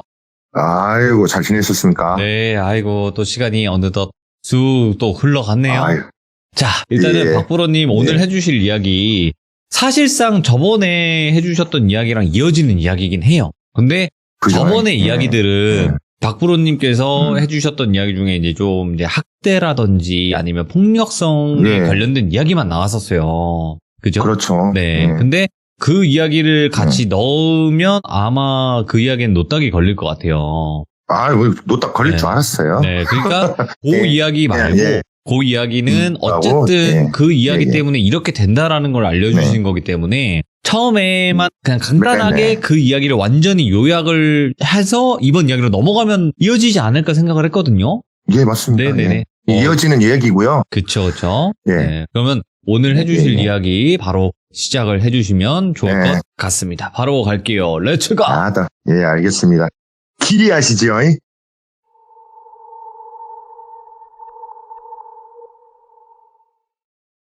지난번에 얘기를 살짝 요약을 해드리자면, 예. 제가 이제 동네 형님들한테 끌려가가지고 맞아요. 죽도록 처맞았었던 얘기고요. 예. 그때 산신 형님이 나타나서 다음에 또 올라오면 송장 치를 거다라고 했었잖아요. 네. 그래서 그 송장 치렀던 일련의 사건에 대해서 쭉 한번 얘기 드려보도록 하겠습니다. 때는 바야흐로 제가 고등학교 때 이야기예요. 고등학교 때부터 대학교 현재 이르는 이야기인데 제가 고등학교 때는 조금 삶이 괜찮았어요. 왜냐하면은 한 학년에 한 120명 됐던 애들이 고등학교 올라갔을 때 한 학년에 400명인 학교로 갔는데 한 11명 정도밖에 진학을 하지 않아서 각자 살기 너무 바쁘잖아요. 그러다 보니까는 뭐 소문이 퍼질 것도 없고 완전 리셋이 됐어요. 그래서 공부도 굉장히 열심히 했고 선생님들한테도 예쁨을 많이 받고 군수님이 주시는 장학금까지 받을 정도로 공부도 괜찮게 했어요. 그런 와중에 굉장히 묵직한 돌 하나가 던져졌던 사건인데요. 그날이 이제 일요일로 제가 기억을 해요. 저는 농구 동아리를 하고 있었기 때문에 이제 그 당시에 조던 11이 나왔을 때예요, 신발이. 그래서 동아리 활동을 나가려고 그걸 딱 일요일 날 아침에 딱 꺼내놓고 아이씨 오늘 가서 또 한번 휘저어보자라는 생각으로 그 현관 앞에 서 있는데 바깥에서 우리 엄마 이름을 부르더라고요. 그래서 불어엄마 집에 있는가? 라고 물어보더라고요. 예. 우리 집에는 누가 안 놀러와요. 엄마가 결핵을 오랫동안 앓고 계셨기 때문에 웬만해서는 누가 놀러올 일이 없는데 누가 놀러왔다니까 좀 신기하더라고요. 그래갖고 현관문 열고 대문을 쏙 걸어가고 앉았더니 이제 제가 그 이름을 다 얘기할 수는 없고 그냥 제가 불러보겠습니다. 그냥 대충 따서 정희 아줌마, 그러니까 저희 집 대각선 앞쪽에 사시는 아줌마였어요. 그 아줌마가 딱 와 계시는데 그 아줌마는 정신을 놓으신 분이에요. 제정신이 아니에요. 그 아줌마가 멀쩡하게 우리 집 대문 앞에 서 있으니까 얼마나 놀랬겠어요. 그 아줌마가 왜 정신을 놨냐면 문제는 그 아줌마의 남편 때문에 그래요. 대각서 앞집이라고 했잖아요. 그럼 얼마나 잘 알고 있어요. 숟가락 몇 가 있는까지 아는데 시골인데 그 아줌마 남편이 그 아줌마를 술만 먹었다면 두둑이 뺐어요. 진짜 못 쓸 사람이었는데 정말 그 집은 늘 항상 시끄러워요. 서로 욕하고 싸우는 소리가 온 동네 방네 다 퍼지는 거죠. 근데 그런 와중에 어느 날에 유리창 깨지는 소리가 동네에 막 사방팔 막 퍼지는 거예요. 그래서 뭔가 큰일이 난갑다 해가지고 저하고 저희 엄마, 뒷집에 사시는 덕이 아줌마, 앞집에 사시는 공무원 부부하고 옆집에 사는 우리 엄마 친구 아들들 해가지고 이렇게 가봤어요. 그랬더니 아저씨가 삽을 들고 유리창을 다 깨고 이제 그 정희 아줌마를 아주 그냥 그렇게 가정폭 하셨더라고요. 예. 우리 이제 얼마나 휘둥그레져요. 유리창 다 깨고 그러고 있으니까. 그래서 그 아저씨를 막 뜯어 말렸죠. 그런데 그 아저씨가 동네에서도 행실이 별로였어요. 여기저기다가 오줌 싸놓고 똥 싸놓고 막 토해놓고 하여튼 문제였어요. 그 아저씨가. 용희 아저씨가. 그런데 이제 덕이 아줌마가 빅마우스거든요. 말씀 잘 하시는 분들 계시잖아요. 그러니까 덕이 아줌마가 아니 저 용희 아저씨 아무리 화가 난다순들 이렇게 부인을 때리는 사람이 어디 있는가 이렇게 얘기하니까 그 아저씨가 아니 내가 내 마누라 때렸는데 뭔 상관이야 그러는 거예요. 그러니까 저기 아줌마도 이제 화가 난 거죠. 못난 놈이 지 마누라 때린다는데 세상에 어쩜 그렇게 못났어. 그러니까 아니 뭔 상관이냐고 도대체 왜 와가지고 지겨 막 이제 이렇게 싸움이 커졌어요. 그래서 삽을 이렇게 들고 있고 우리는 그 손목을 잡고 있었어요. 이제 큰일이 나면 안 되니까. 그러니까 덕이 아줌마가 아니 아저씨는 우리 동네 필요 없는 사람이요. 정희 아줌마한테도 필요가 없고 이럴 거면은 가서 확 나가 죽어버려 이렇게 얘기를 한 거예요. 그런 게 이제 용희 아저씨가 그 얘기를 듣더니만 뭐씨 내가 동네에서 필요가 없어? 내가 이렇게 저렇게 도움도 많이 줬는데 내가 술 먹고 창피 좀 부린다고 나가서 죽어보려 그래요? 그러니까는 덕이 아줌마 나가서 죽어버려. 당신 같은 사람은 동네에도 필요가 없고 이 집에도 필요가 없어. 그냥 내가 죽으면 마음 편해진다 이거지 하더니 그 아저씨가 그 우리 두 집 건너 하나씩 꼭 농기구 창고가 집 안에 있어요. 집에. 예. 저희 집에도 있어요. 아직도 있는데 그 아저씨가 팔을 탁 부딪히고 삽을 집어 던지더만 농기구 창고로 가서 혹시 아실란가 모르겠네요. 그라목선이라고 그 시퍼런 거 있습니다. 예. 농약 같은 거죠? 예, 농약이 있죠. 제초제 중에 네. 가장 센 거예요. 근데 이 아저씨가 그걸 딱 들고 미친 듯이 바깥으로 나가는 거예요. 대문 바깥으로. 근데 우리는 이제 큰일 난 값이야 해가지고 뭐 쫓아가는데 얼마나 띵박질을 잘하던가. 그 마을 어귀에 가서 그거를 벌컥벌컥 들여 마셨어요. 그러더만 진짜 죽어보려고 그 두 손으로 입을 딱 막더라고요. 그 우리는 그 팔을 뜯어내려고 하는데 팔이 잘 뜯어지지도 않고 막 그거 어떻게 할지 모르는데 저쪽에서 그 정희 아줌마가 얍샤 하고 뛰어오는 거예요. 맨발로. 우리 남편 죽는다고 어떻게든 해보라고 계속 막 손가락을 떼어서 목구멍으로 개워내려고 이제 그 아줌마 계속 하셨는데 그 아저씨가 진짜 확빔에 죽어보려고 절대 그 손 안 뜨고 한 5분인가 지났을 판이에요. 그랬더니 피를 막 쏟아내는데 저희 엄마가 야 프로야 그때는 이제 앰뷸런스라 안 해요. 병원차라 그랬어요. 네. 119도 막 흔치 않았을 때니까 야 프로야 빨리 병원차를 불러라 그러시더라고요. 그래서 집에 와가지고 이제 읍내에 있는 큰 병원에 전화를 했죠. 얼른 오셔야겠다고 지금 사람 죽는다고. 그래서 병원차가 왔는데 그 아저씨가 결국에는 돌아가셨어요. 그라목선 드시고 돌아가셨는데 정희 아줌마는 이제 환장하는 거죠. 보통 그때는 장례식장이 막 있을 때가 아니니까 집안에서 보통 제사를 지냈다고 시골에서는 아무도 못 오가요. 오면 니들이 내 남편 죽였다고 니들 때문에 내 남편이 죽었다고 그렇게 원망을 쏟아냈어요. 예. 그래서 뭐 우리는 그 제사 근처도 가지도 못하고 그랬는데 저희 엄마하고 저하고는 갔어요. 그래서 아이고 정희댁 미안하네. 내가 그때 잘 못 말려서 이렇게 됐다고 하니까는 막 우시더라고요. 그런데 그 집에 애가 셋이었는데 얼마나 힘들었겠어요. 애 셋을 혼자 그렇게 보는데. 그래서 그 아줌마가 결국에는 삶에 지쳐갖고 정신을 놔버린 거예요. 그 아줌마가 그 일요일 날 저희 집 대문 앞에 서 있는데 저는 얼마나 놀랬겠습니까. 정신을 놓고 이렇게 막 이야기하고 다니시는 거 있잖아요. 혼자 대화하고 막 이 상태까지 가셨어요. 그 아줌마가. 근데 그 아줌마 너무 멀쩡하게 앞에 있어요. 그래갖고 집 들어왔고 엄마 저기 앞집에 저기 정희 아줌마가 왔네. 그랬더니 엄마 이게 뭔 일이다냐. 들어오라 그래. 그래서 아주머니 여기 좀 들어오세요. 엄마가 들어오시래요. 그래서 저희 엄마가 그분을 아주 극진하게 대접을 했는데 저희 집에 온 이유가 저희 집이 고등학교 때 집을 새로 지었어요. 네. 그 배그에 보면 테이고라고 거기 농촌 마을 나오는 그 빨간 벽돌집 같이 지었거든요. 네. 그래서 집 좋다 하면서 막 벽을 여기저기 두들기면서 딱 하시는 말씀, 그때 말이 너무 소름 돋았는데, 서방이 있으니까 집도 짓네. 딱 그런 거예요. 완전히 얼어버렸어요. 제가 그 말 듣고 얼었는데 엄마가 눈 하나 깜짝 안 하고, 우리 엄마 항상 마스크 쓰고 계시거든요. 아이고 그래요. 아이고 정기댁도 좋은 짓 짓고 했었는데 미안하네. 그랬더니 아이고 괜찮아. 언니한테 뭐라고 올라가 한 거 아니야. 그냥 얼굴 한번 보려고 그랬어요. 그래서 엄마가 쌍화차도 내드리고 생강차도 내드리고 점심도 극진하게 대접을 해드리더라고요. 예. 근데 그게 너무 저는 보기 좋았어요. 아, 이렇게 조금 회원하는갑다. 그래서 저는 같이 밥 먹고 동아리 활동을 갔다가 이제 한 4시 정도에 왔는데, 예. 동네가 완전 발칵 뒤집어진 거예요. 이 아줌마가 저희 집에서 나오자마자 옷을, 제가 최대한 순하게 얘기하고 있습니다. 자연의 의상, 자연의 의상. 네, 그러니까 옷을, 위는 완전 자연 상태예요. 예. 자연 상태에서 엄청나게 동네를 막 활보하고 다니는데, 동네 아이들이 막가지 하나씩 들고 그 아줌마를 쫓아가고 있는 형국이 보이는 거예요. 아니 이게 뭔 일이요 도대체. 운동 갔다 왔더만. 그래갖고 제가 애들이 막 쫓아가고, 저희 앞집이잖아요. 마음이 좀 다르거든요. 그래서 그 중간에 길을 막았어요. 그래서 야 이 새들아, 아무리 그렇다고 하더라도 아주머니 이렇게 쫓아다니면 돼? 막까지 싹 내놔 이 쌍놈새. 죄송합니다. 제가 감정이 입되다 보니까. 예. 쌍놈새 다 내놔 이 새들아. 집에 다 들어가. 의협심이라기보다는 미안한 마음이 저도 있잖아요. 예.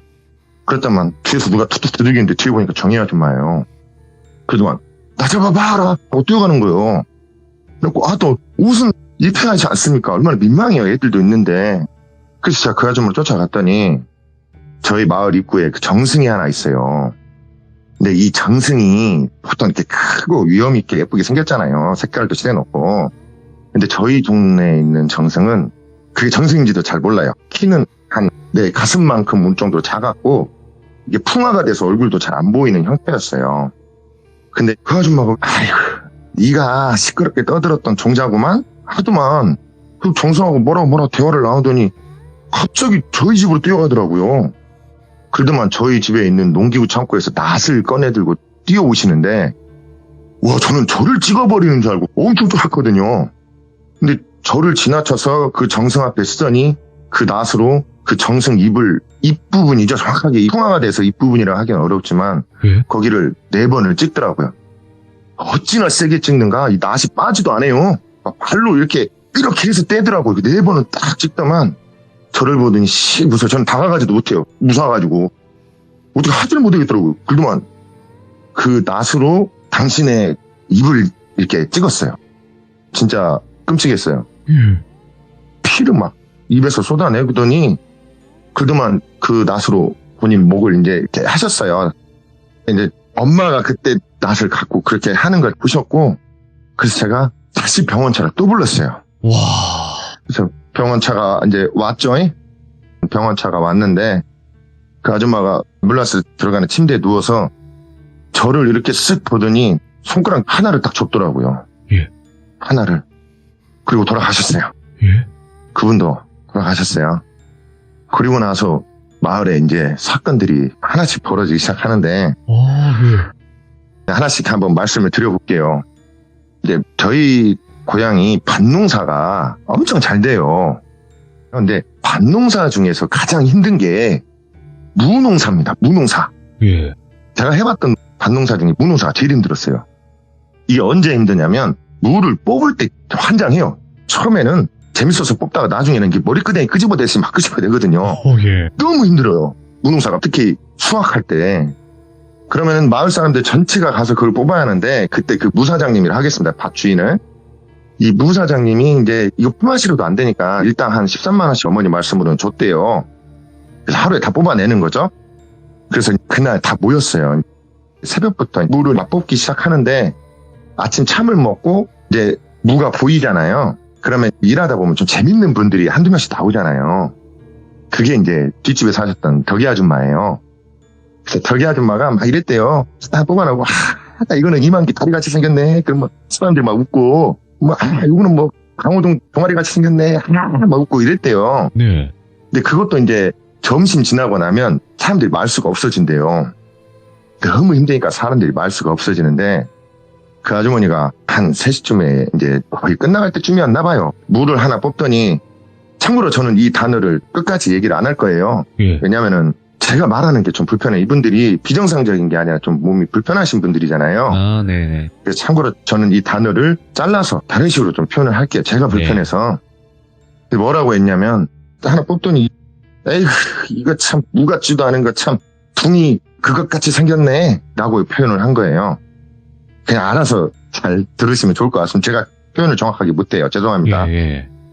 그것같이 생겼네 하면 그거를 땅바닥에 탁 집어 던져버린 거예요.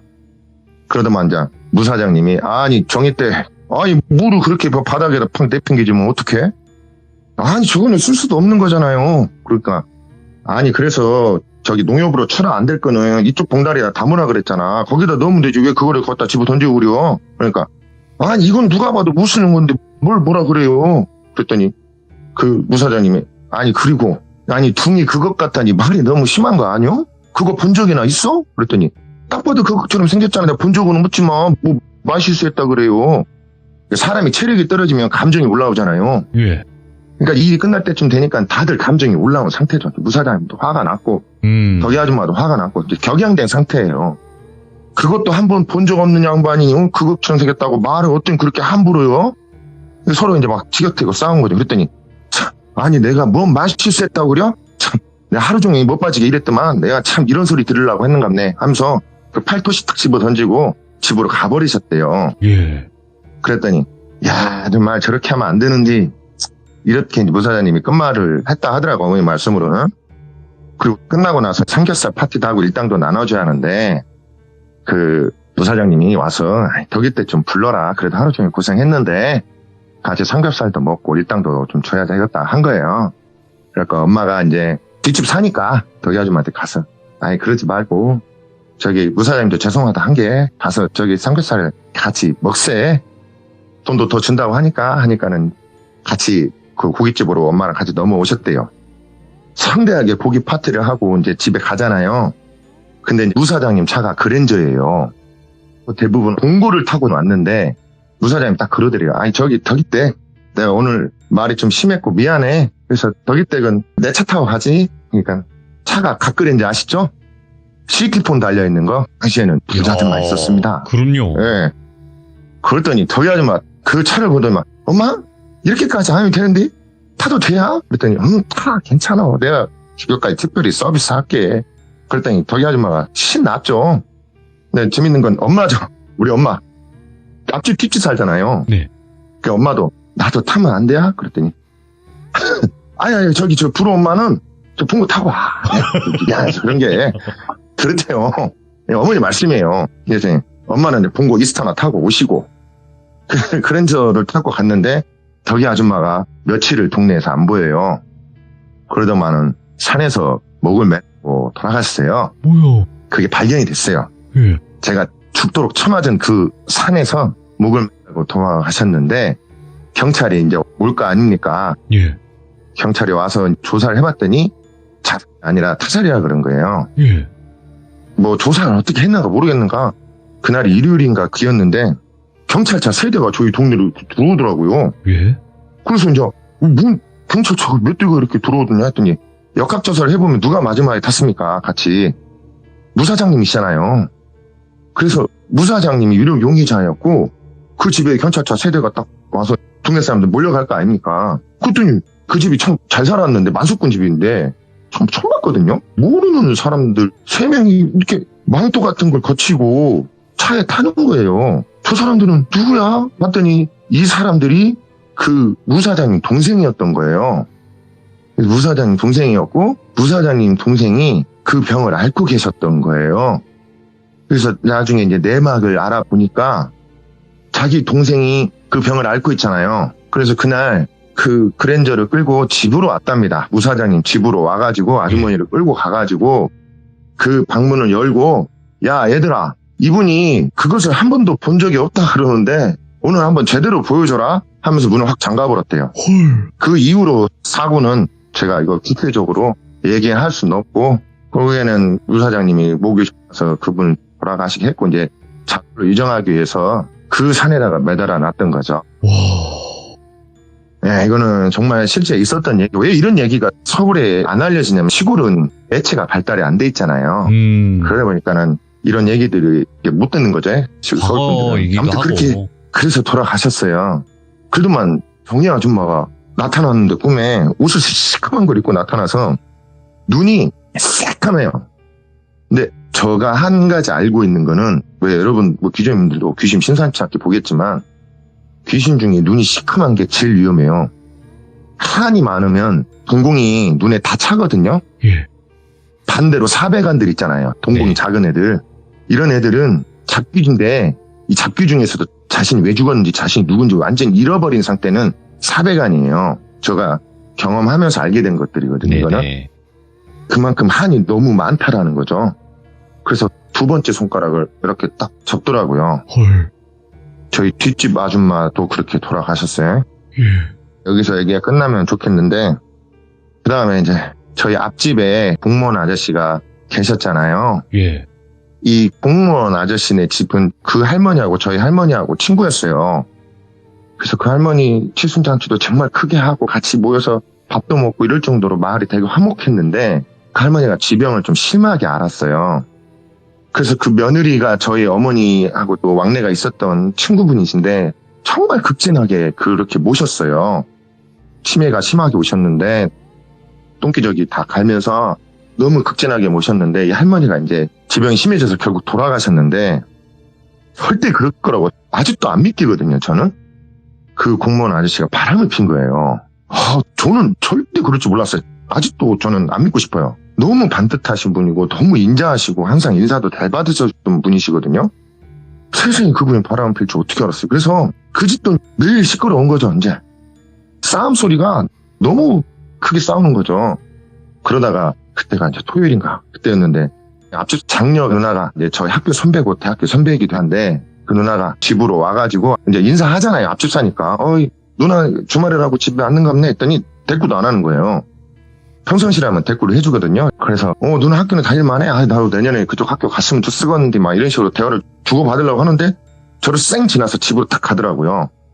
그러더만 그 공무원 아저씨하고 그 누나하고 이제 싸우기 시작을 하는데 아니 아빠 어떻게 이럴 수가 있어. 엄마가 할머니 병수발이랑 정수발 다 들었는데 아니 돌아가시자마자 이렇게 바람을 피는 게 어딨냐. 그랬더니 공무원 그 아저씨가 아니 내가 바람을 피긴 뭘 바람을 피워. 그냥 커피 한잔 하고 술 한잔 하고 뭐 고민 있다길래 들어줬는데 그게 뭔 잘못이 돼. 아빠 끝까지 이렇게 발뺌할 거야? 아빠가 바람 핀다는 사실 동네 사람들 다 아는데 지금 남부를 걸 게 뭐하는 짓이야. 이렇게 얘기한 거예요.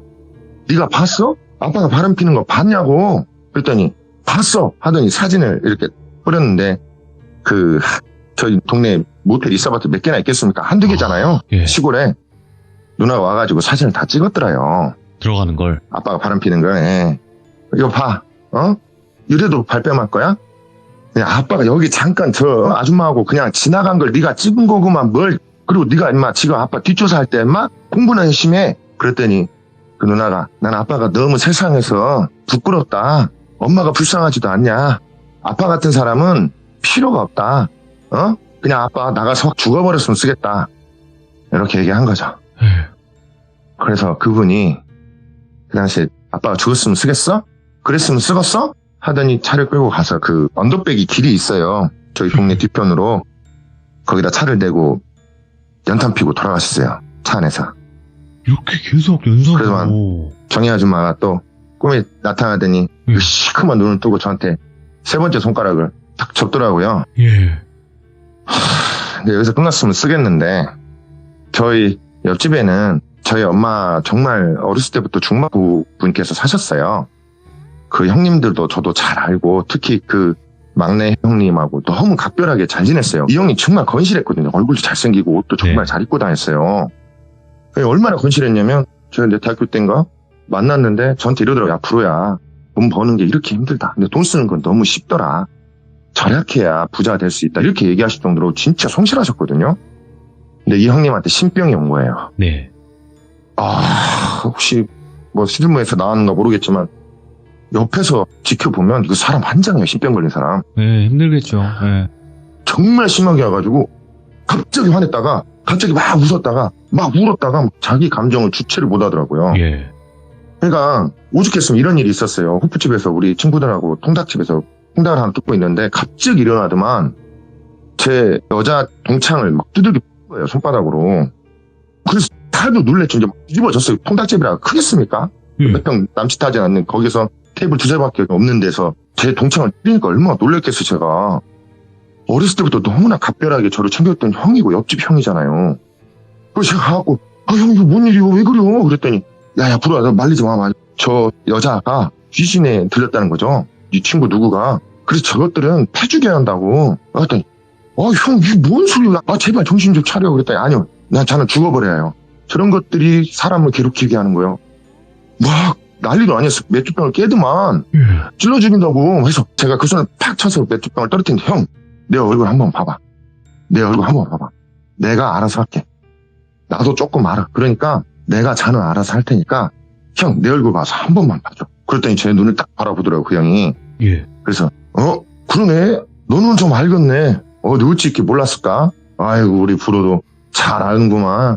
아이 그래 형이 미안하다 하면서 이제 사과를 했는데 다행히 뭐 고소가 이루어지거나 그러진 않았어요. 예. 제가 중간에서 잘 얘기를 했죠. 저 형이 그 병이 왔고 그래서 저 형이 갑자기 정신이 차렸다. 이해 좀 해다. 진짜 미안하다. 그렇게 됐는데 그리고 나서 저는 이제 학교로 돌아갔는데 그 형이 저희 집에 찾아오기 시작하는 거예요. 밤 11시에 저 어머니는 예민하셔서 한 번 잠에서 깨시면 못 주무세요 다시. 그래서 수면제를 먹고 주무시는데 지금은 와가지고 아니 내가 불호한테 받을 게 있어. 엄마 내가 불호한테 받을 게 있다니까. 빨리 전화번호 좀 알려줘. 그랬더니 안 알려주죠. 엄마는 걱정이 되니까. 네. 네? 저한테 뭐가 잘못될까 봐 끝까지 안 알려줬대요. 그렇게 매일 찾아왔는데 어느 날은 그게 아니라 저희 엄마한테 욕까지 했대요. 야 임마 야마 돌리지 마. 내가 불호한테 받을 게 있다고 하는데 네가 뭔데 막어. 아니 도대체 뭘 받을 게 있는지 얘기 좀 해봐라. 그거는 불호하고 나만 아니까 내가 불호한테 받을 게 있다고. 해서 동네가 너무 시끄러워졌잖아요. 목소리가 커지니까. 그래서 옆집에 사는 형들이 와서 그 형님을 데리고 집에 갔는데 싸움이 벌어진 거죠. 그래서 이제 야 너는 우리 집에 진짜 죄악이다 죄악. 네가 있어서 우리 집이 너무 부끄럽다. 동네 부끄럽게 뭐하는 짓이냐 하고 싸움이 벌어진 거죠. 그랬더니 내가 불호한테 받을 게 있다니까. 받긴 뭘 받을. 가가 너한테 뭐 빚을 졌어 뭐 했어. 너 이럴 거면 나가 죽어버려라 그랬어요. 안 돼, 그 말을. 이게 정말 그럴까 했지만 정말 그렇게 얘기했어요. 그 형님한테. 그래서 제가 그날 꿈을 꾸는데 그 산 입구예요. 제가 산 입구에 이제 서 있는데 저는 이제 여기 혹시 무속인 분들이 듣고 있거나 영상이 만들어지면 한번 여쭤보고 싶어요. 왜 그랬는지 저도 모르겠는데 예. 그 형이 꿈에 나타나서 제가 형 몸은 좀 괜찮아 불편하다고 들었는데 하니까는 그 형이 아니 이제 많이 좋아졌어. 저기 불호야 내가 너한테 받을 게 있어. 아니 뭘 받아? 그 네 안주머니에 있어 그거에. 그래서 안주머니 뭐가 있다고 해서 뒤집듯이 종이가 한 장 나와요. 이게 꿈입니다. 꿈. 종이가 한 장 나오는데 거기에 이제 천부경이라는 경전이 저 안에 있는 거예요. 우리가 경전 많잖아요. 뭐 법화경도 있고 뭐 천수경도 있고 여러 가지 경전이 있는데 그 경전 저가 가지고 있더라고요. 그래서 이거 뭔데 형이 자꾸 달라 그러는지 모르겠죠. 형 받아. 하고 제가 그 천부경을 줬어요. 예. 그랬더니 야 내가 이걸 받으려고 그렇게 고생했다. 너 건강해라. 나는 이제 올라간다. 입산한다 하더라고요. 예. 그러더만 딱 꿈에서 깼어요. 그 형이 마지막에 그렇게 너무나 밝게 웃고 올라갔어요. 저는 알았어요. 이 형이 목을 메놨을 수 있겠다. 그래서 제가 산으로 올라갔더니 상신 형님이 이거 올 줄 알았다. 저기 있다 저기 그러더라고요. 그래서 갔더니만 그 형이 그 아주머니가 돌아가신 데서 똑같이 목을 메고 돌아가셨어요. 저 옆집 형도 그렇게 돌아가셨어요. 정말로. 예. 그래서 이제 전화해서 시신 이렇게 처리하고 하는데 상신 형님이 너 다음에 나한테 묻지 말고 너 조상님들한테 여쭤봐. 그럴 일이 있을 거야 그러더라고요. 네. 그리고 전날 꿈을 꾸는데 정희 아줌마가 나타나겠죠. 그렇겠죠. 그럼 네 번째 손가락을 접어야 하잖아요. 안 접더라고요. 오? 안 접어요. 예. 그래도만은 그 손으로 저를 가리키는 거예요. 저를. 그러면서 고개를 이렇게 막 좌우로 흔들더니 막 알 수 없는 표정을 짓는데 뭔가 이상했어요. 좌우로 흔들더니 뭐 이러더라고요. 그러더니 히? 하고 웃더니 사라지더라고요. 그러더니만 제 아버지가 어느 날 술을 드셨는데 갑자기 죽고 싶다는 생각이 들었대요. 예. 집에 가는데 예. 너무 죽고 싶더래요. 그래서 그 산에 똑같이 올라갔어요. 그래서 제 아버지가 농약을 드셨어요. 아. 네. 다행히 이제 올라가는 걸 봐가지고 병원으로 모셨죠. 네. 중환자실에 계시는데 도대체 모르겠는 거예요. 왜 이런 거리들이 자꾸 벌어지는지 그러니까요. 정신을 못 차리겠는 거예요. 이제 막 그때는 너무 원망스럽죠. 특히 정희 아줌마가 너무 원망스럽더라고요. 뭔 잘못을 했길래 도대체 이러냐. 그래서 그 아줌마를 어떻게든 불러내보려고 제가 이런 거 저런 거 연구도 많이 했어요. 어떻게든 불러내서 내가 씹어먹든 죽여버리든 같이 죽어버리든 해야겠다. 그 생각이 드는데 문득 드는 생각이 상신 형님이 조상신들한테 물어보라 그랬잖아요. 그게 기억이 나더라고요. 그래서 제가 저희 집에는 선산이 한 3개 정도 있거든요. 예. 그 선산을 다 찾아갔어요. 찾아가서 죄를 지내면서 물어봤어. 도대체 왜 그러냐. 이런 일이 안 벌어졌으면 좋겠다라고 했는데 한 몇 등에서 그건 내가 알아서 해결할게. 와줘서 고맙다 그런 거예요. 근데 이분이 저희 집이 그 독립군 후손이거든요. 저희 독립군 할아버지세요. 예. 근데 이분이 이제 꿈에 나타나서 봤던 장면이 그 아주머니를 이렇게 찢어버리는 오. 꿈을 제가 그날 꿨어요. 예. 그날 꾸고 아버지는 괜찮을 거다 그러는 거예요. 그래서 이제 깼는데 다행히 그날 아버지가 의식이 돌아왔고 다행히 일반 병실로 돌아와서 지금은 많이 좋아진 상황이거든요. 근데 그때 여파로 선망 증세도 아직도 좀 있으시고 무엇보다도 잘 못 걷게 되셨어요. 그 사건으로. 그래서 그 이야기는 이렇게 종결이 돼요. 아, 네 번째까지 정희 안 아줌마의 가고. 예. 예, 정희 아줌마의 영혼이 없어요. 저 느껴지지 않거든요. 예. 할아버지가 완전히 찢어버렸으니까 소멸이다, 완전히 이거. 없애버린 거. 예. 예, 천벌을 저희 그 할아버지가 주신 거고 네. 그 아버지도 이제 건강을 많이 찾아서 너무 감사한데 저희 동네 오랫동안 있었던 저주잖아요. 저희 앞집도 돌아가셨고 저희 옆집도 돌아가셨고 심지어 저희 아버지도 그랬잖아요. 이 저주가 더 이어지지 않았으면 하는 바람이고 사실 되게 봉인된 이야기였거든요. 예. 함부로 집안에서도 꺼내지 못했던 이야기, 마을 사람들도 되게 쉬쉬했던 이야기인데 그래서 이제 정승을 새로 깔끔하게 다시 해놨고요. 지금 현재는 그러고 나서는 이제 사건이 끝났는데 생각을 해보니까 그때 정희 아줌마네 집에 가서 말렸던 사람들이 다 이런 일에 좀 휘말리게 되고 그 아주머니 저주가 얼마나 깊었나 그런 느껴지는 사건이었습니다. 그러니까 뭐 제대로 안 말려서 아니면 말려서 이런 일이 벌어졌다. 말려서 자기 남편이 죽었다라고 생각을 했던 거죠. 네. 근데 저도 이제 드는 생각이 그렇게 두들겨 맞았어도 정말 비참했어도 남편을 좀 사랑했었는가 보다. 네. 그러니까 우리가 괜히 관여해서는 안 될 일이었었는데 하는 이야기를 엄마하고 좀 많이 주고받아요. 그런 이야기를. 아이고 이게... 괜히 그때 우리가 관여해서 그 아버지도 옆집도 앞집도 세상에 이게 뭔 일이냐 정말로 그런 이야기를 지금 소소하게 주고받고 있습니다. 선의로 뭔가 도와주고 싶어서 남의 인생사에 껴들었는데 남의 인생이잖아요 결국엔. 그게 좋은 쪽으로 흘러가면 굉장히 좋지만 나쁜 쪽으로 흘러갈 가능성도 있단 말이에요. 그렇죠. 그래서 우리가 함부로 그 인가에 또 끼어들기도 좀 그렇고 안 끼어들기도 그렇고 이런 경우들이 간혹 있는 것 같아요. 보니까. 네네. 그러니까요. 야, 근데 이거는 참 정말 이렇게 될 줄은 상상도 못했어요. 그래서 제가 아는 거죠. 사배관과 눈에 동공이 가득 차 있는 귀신의 차이를 명확하게 알게 된 게 바로 이 사건 때문이에요. 아, 정말 한이 깊으면 그 눈 안에 그 동공 아직도 막 생각나거든요. 네. 너무 섬찟하고 무서웠는데 그 아줌마 한이 온 마을을 완전히 쑥대밭으로 만들어놨던 그런 사건이었습니다. 그게 있대요. 이 한이 너무나 많았던 사람이 죽으면 그 한이 계속 강할 거 아니에요. 그러다 보면 그렇죠. 형체를 잃는다 그러나? 그러니까 본인의 형태를 잃어버린다고 하더라고요. 그럴 네. 수도 있겠네요. 그 아주머니를 제가 마지막에 아버지 사건 터지고 나서 막 찾으러 네. 다녔거든요. 네네네. 진짜 어떻게든 맞닥뜨려서 죽여보려고 그래서 막 귀신도 불러내는 법도 막 하고 막 이랬단 말이죠. 네. 그 아줌마만 없애면 되잖아요. 네. 할아버지가 해결을 해주셨던 사건이었습니다. 네. 아, 오늘 박부로님께서 이 저주의 이야기도 무서웠지만 중간중간에 다 상황 묘사를 연기를 하셨잖아요. 아, 예. 예, 근데 괜찮았나? 너무나 모르겠네요. 이거 진짜로 그냥 그분들이었던 것 같아요. 연기하는 그런 느낌들이 그렇습니다. 너무 리얼하게 해주셔가지고 저희가 이야기를 들으면서 훨씬 더 몰입을 할 수 있었던 그런 이야기가 아니었나 생각이 듭니다. 아이고 오늘 아무튼 부로님 너무너무 감사드립니다. 네. 고맙습니다. 네, 고맙습니다. 네. 박부로님의 오늘 이야기가 정말 충격 그 자체의 이야기고 좀 순화를 많이 해주신 부분도 있지만 이게 순화를 한 정도라고 여러분들도 알고 계시면 될 것 같고요. 굉장히 무서웠던 한 마을의 저주가 아니었나 생각을 합니다. 시청해주신 모든 분들 감사드립니다. 고맙습니다.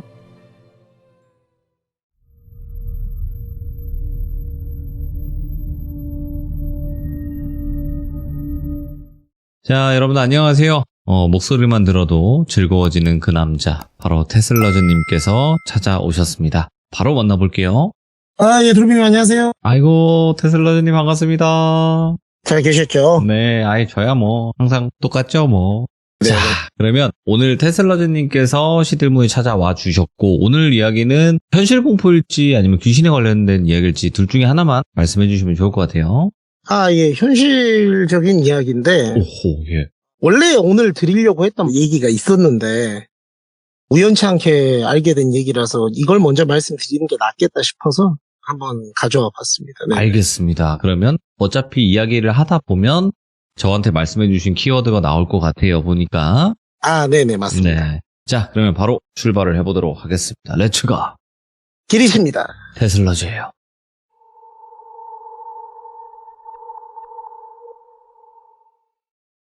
제가 최근에 주말에 지인을 따라서 어디 좀 놀러를 갔다 왔어요. 이 친구가 아주 고상한 취미를 하나 시작을 했더라고요. 이 친구가 갑자기 주말에 저한테 야, 너 골프 안 치지? 그러길래 나가고 하는 거 막 질색이다. 안 간다. 그랬더니 가만히 서서 하는 거는 괜찮나? 그러는 거예요. 그래서 서서 하는 거 괜찮지. 뭔데? 했더니 클레이 사격이라고 아시나요? 사격인데 클레이 사격이라고. 그거 날아가면 평 맞추는 거. 이거 무슨 드라마 같은데 보면 재벌 2세들이 맞아요. 선글라스 끼고 저 넓은 무슨 들판 같은 데에서 팡팡 쏘는 거 있어요. 뭐 그런 거를 배우러 댕긴대요. 그래서 제가 이제 친구니까 하고 있다. 니한테 어울리는 걸 해라 했는데 내가 뭐 어때서 야 이거 괜찮아. 이거는 서서 집중력 갖고 하는 약간 멘탈 스포츠다. 한번 와서 너도 해봐라 그러길래 네가 돈 내주면 할게 라고 했더니 오라 하더라고요. 그래서 그 자리에 갔다가 그 자리에서 이제 우연치 않게 걔가 같이 다니는 연배가 좀 있으신 어떤 분을 제가 소개를 받았는데 그분한테 듣게 된 얘기라서 한번 말씀을 드려보려고 합니다. 이 얘기는 굉장히 오래된 얘기예요. 그분이 연배가 꽤 있으시니까 제가 듣기로 거의 지금으로부터 한 3, 40년 정도 전에 네. 한 7, 80년대 정도에 있었던 일인 것 같은데 이분이 어렸을 때 약간 소위 말하는 저희 요새 말로 하면 이제 작전이라 그러죠. 약간 그런 식으로 조금 사람한테 말로 이렇게 스물스물 걸어가지고 네. 이렇게 사사사사사 빼먹고 뭐 약간 요런 부동산 기획 비슷한 걸 좀 하셨었대요. 근데 이제 저는 궁금해서 아니 그 시절에도 그런 게 있어요? 그 시절에 무슨 뭐 그렇게 막 전문적으로 하는 사람이 있나 했더니 그 어르신이 저한테 그러더라고요. 저한테 김구는 저 김씨니까 김구는 가짜 뉴스라는 말 아냐고 저한테 그러는 거예요. 그래서 알죠 했더니 김구는 가짜 뉴스라는 게 언제부터 있었다고 생각해? 라고 하는 거예요. 그래서 가짜 뉴스라는 말이 근래 한 10년 정도? 정치권이나 뭐 이런 데에서 사회에서 쓰는 말 아닌가요? 했더니 틀렸대요. 그래서 무슨 말이냐 했더니 가짜 뉴스는 삼국시대 때도 있었고 고려시대 때도 있었고 조선시대 때도 있었다 그러는 거예요. 그래서 그게 무슨 말씀이냐 했더니 아니 생각을 해봐라. 우리 당파 쪽에 유리한 정보를 흘리려고 외적이 쳐들어온다고 가짜뉴스 흘리면 그게 가짜뉴스지. 다만 이제 그때는 그거를 가짜뉴스라고 안 하고 선동, 허위 소문 뭐 이렇게 불렀던 것 뿐이지. 어느 시대에든 사람 등쳐먹는 사람이 있었고 그런 기술이 있었다 하시길래 그렇군요 했는데, 부동산 기획 사기라는 것도 최근 들어서 그렇게 생기고 나온 말인 거지. 예전에도 뭐 떴다방이라는 것도 있었고 다양한 방법으로 사람 등쳐먹는 일이 왜 없었겠냐고 저한테 그러시는 거예요. 그렇군요. 죄송합니다. 제가 거기까지는 연식이 안 돼가지고요. 그러니까 그럴 수 있다고 하면서 이제 말씀을 들려주셨는데, 젊었을 때 잠깐 그런데 몸을 담으셨대요. 뭐 다단계 비스무리하게 이에 조직이 따로 있고 움직이는 그런 게 따로 있으면은 자기는 이제 일선에 나가서 말로 사람을 홀롤롤롤 이렇게 따오는 이런 걸 하셨다 하더라고. 홀롤롤롤 해서 이를 금방 따왔다고 해서 이분이 언변이 좋은 이유가 있구나. 그래서 이제 재밌게 들었는데, 이분이 이제 어느 날에 늘 하시다시피 그분 표현으로 그래요. 사람 등쳐먹는 일을 하고 계셨대요.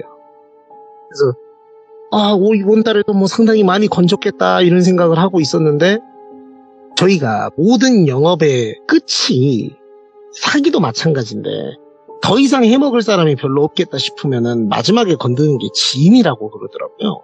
그래서 이제 그분 표현으로 이분이 약간 촌 출신이신데 도시 쪽에 상경을 해가지고 나름대로 그렇게 등쳐먹는 일을 하고 있었는데, 고향에 남아있는 친구들은 깡촌이니까 세상 물정 잘 모를 거 아닙니까?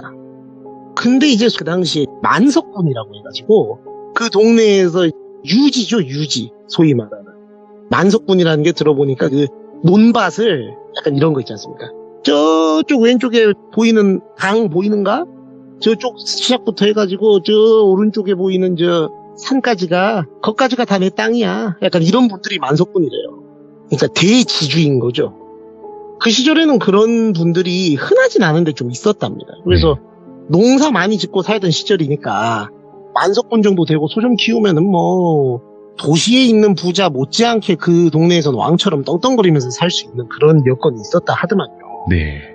그래서 이제 이분이 친구 중에 만석군 집 아들내미가 있었던 거예요. 좋은 소스다.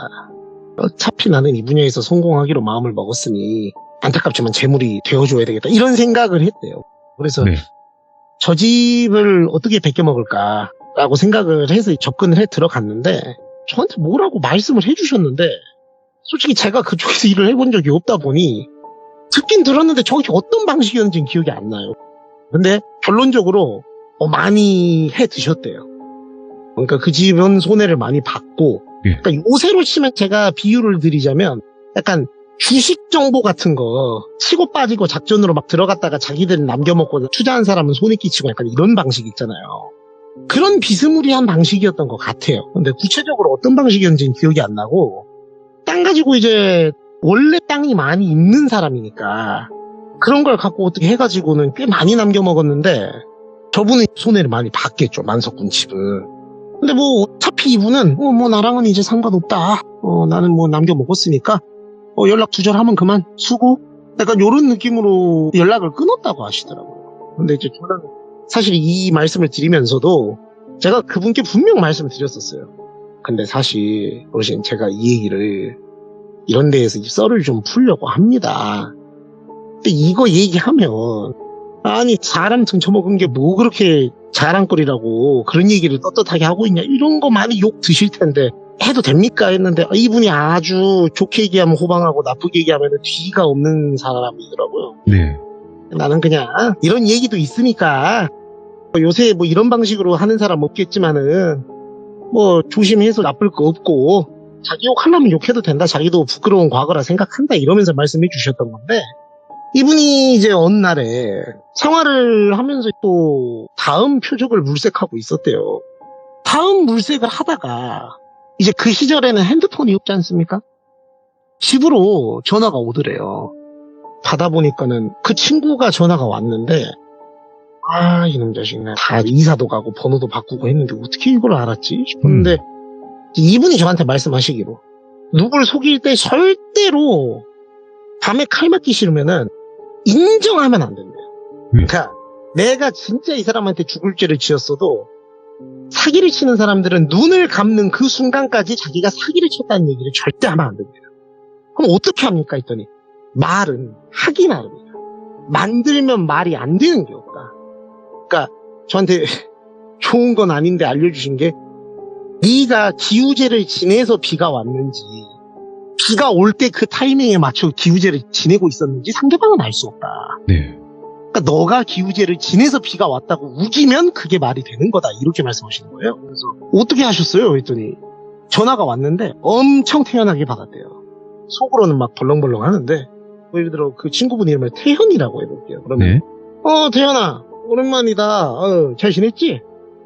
그러고 보니까 이제 이 태현이라는 친구분이 그래 똘비야 지난번에 너가 소개해준 그 건 있잖아. 이렇게 얘기를 하더래요. 그래서 네. 이 새끼 아니나 다를까 그거 갖고 얘기하는구나. 그거 왜? 했대요. 그러니까 그게 조금 잘 안 됐나 봐. 아버지가 좀 손해를 보신 것 같아 라고 하시는데 이러면 보통 이제 쫄리는데 아까 말씀드렸잖아요. 끝까지 뭐라고 얘기했냐면 그게 네가 내 말을 안 들어서 그런 거다 이렇게 얘기를 했대요. 그게 무슨 말이냐? 그러니까 내가 분명히 그때 그러니까 이런 분들의 교묘한 수법 중에 하나가 그 당시에 무슨 녹취가 있겠습니까? 뭐 증거 자료가 있겠습니까? 핸드폰도 없는 시절인데 삐삐도 없는 시절인데 너 잘 생각해봐라. 내가 그때 분명히 너랑 얘기할 때 다방에서 그때 차 마시면서 내가 뭐라고 했냐. 이 타이밍에 넣었다가 이만큼을 넣어뒀다가 요만큼만 빼라고 얘기를 했잖냐. 또 네가 그 말을 안 들어가지고 너네 아버지랑 보니까 그렇게 안 한 것 같은데? 이렇게 덮어 씌우는 거예요. 가스라이팅 하는 거죠. 요새 말로 하면. 가스라이팅 개념 아까도 말씀드렸잖아요. 가짜뉴스라는 용어가 없었던 거지. 가짜뉴스는 옛날에도 있었듯이 가스라이팅이라는 말이 요새 사람들 사이에 보급된 거지. 그 시절에도 그런 건 다 있었더만요. 그러니까 네가 너희 아버지가 내 말을 안 듣고 마음대로 투자 타이밍을 빼고 이렇게 해가지고 이렇게 된 거다. 난 너무 속상하다. 왜 내 말을 믿지 못했던 거니 친구야. 뭐 이렇게 오히려 연기를 하면서 역정을 내니까 이제 약간 그렇게 해놓고 반응을 봤대요. 두근두근 하면서 이거 잘 돼야 되는데 하고 있었는데 미안하다. 그랬구나. 아버지랑 내가 오해했네. 미안해. 우리가 좀 잘했었어야 되는데. 근데 제가 여기서 소름 돋았던 게 사기꾼들은 진짜 다르더만요.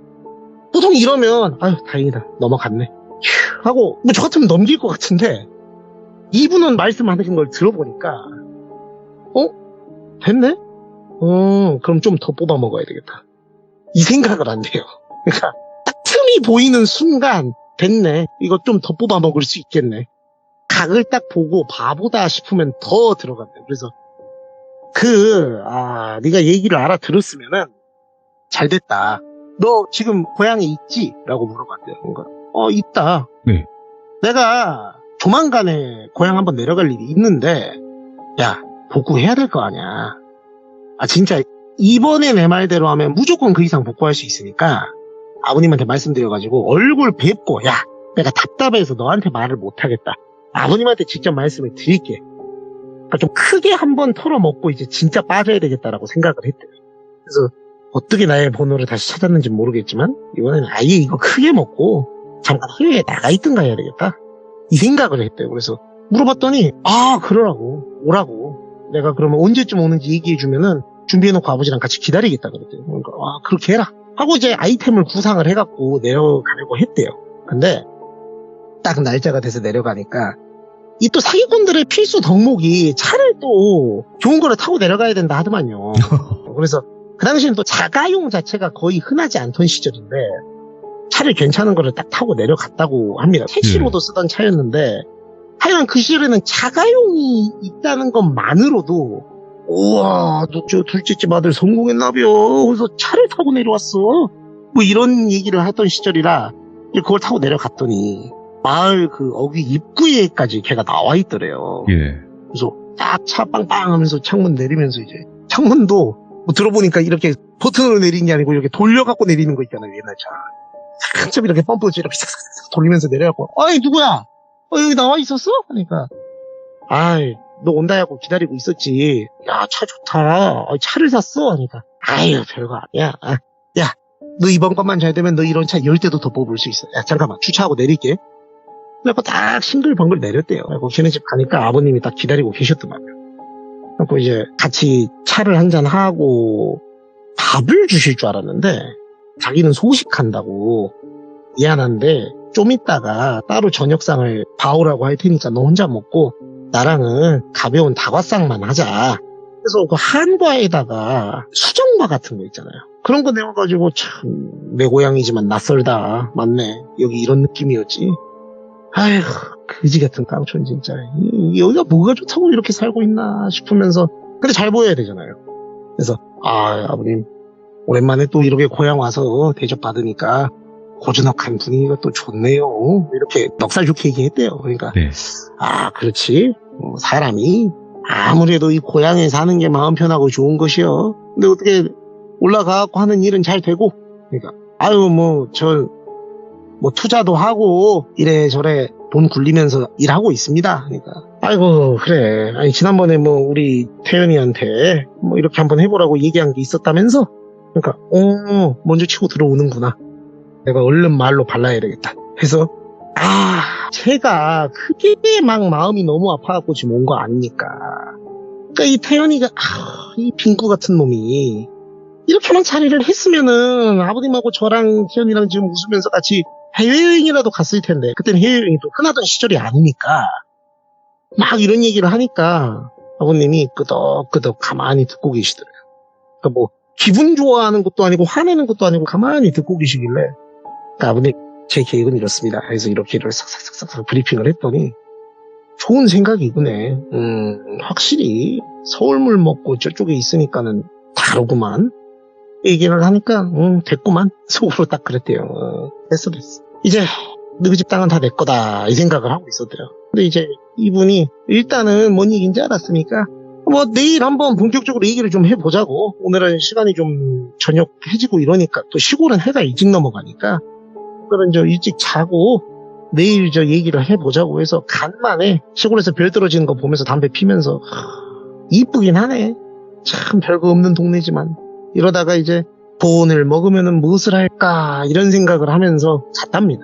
네. 그리고 다음날 편하게 일어났더니 아침을 주시고 이렇게 옛날 한옥들이나 집들 보면 가족들이 대청마루 같은데 모여가지고 거기다 큰 상 깔고 같이 옹기종기 모여갖고 밥을 먹었다고 하더만요.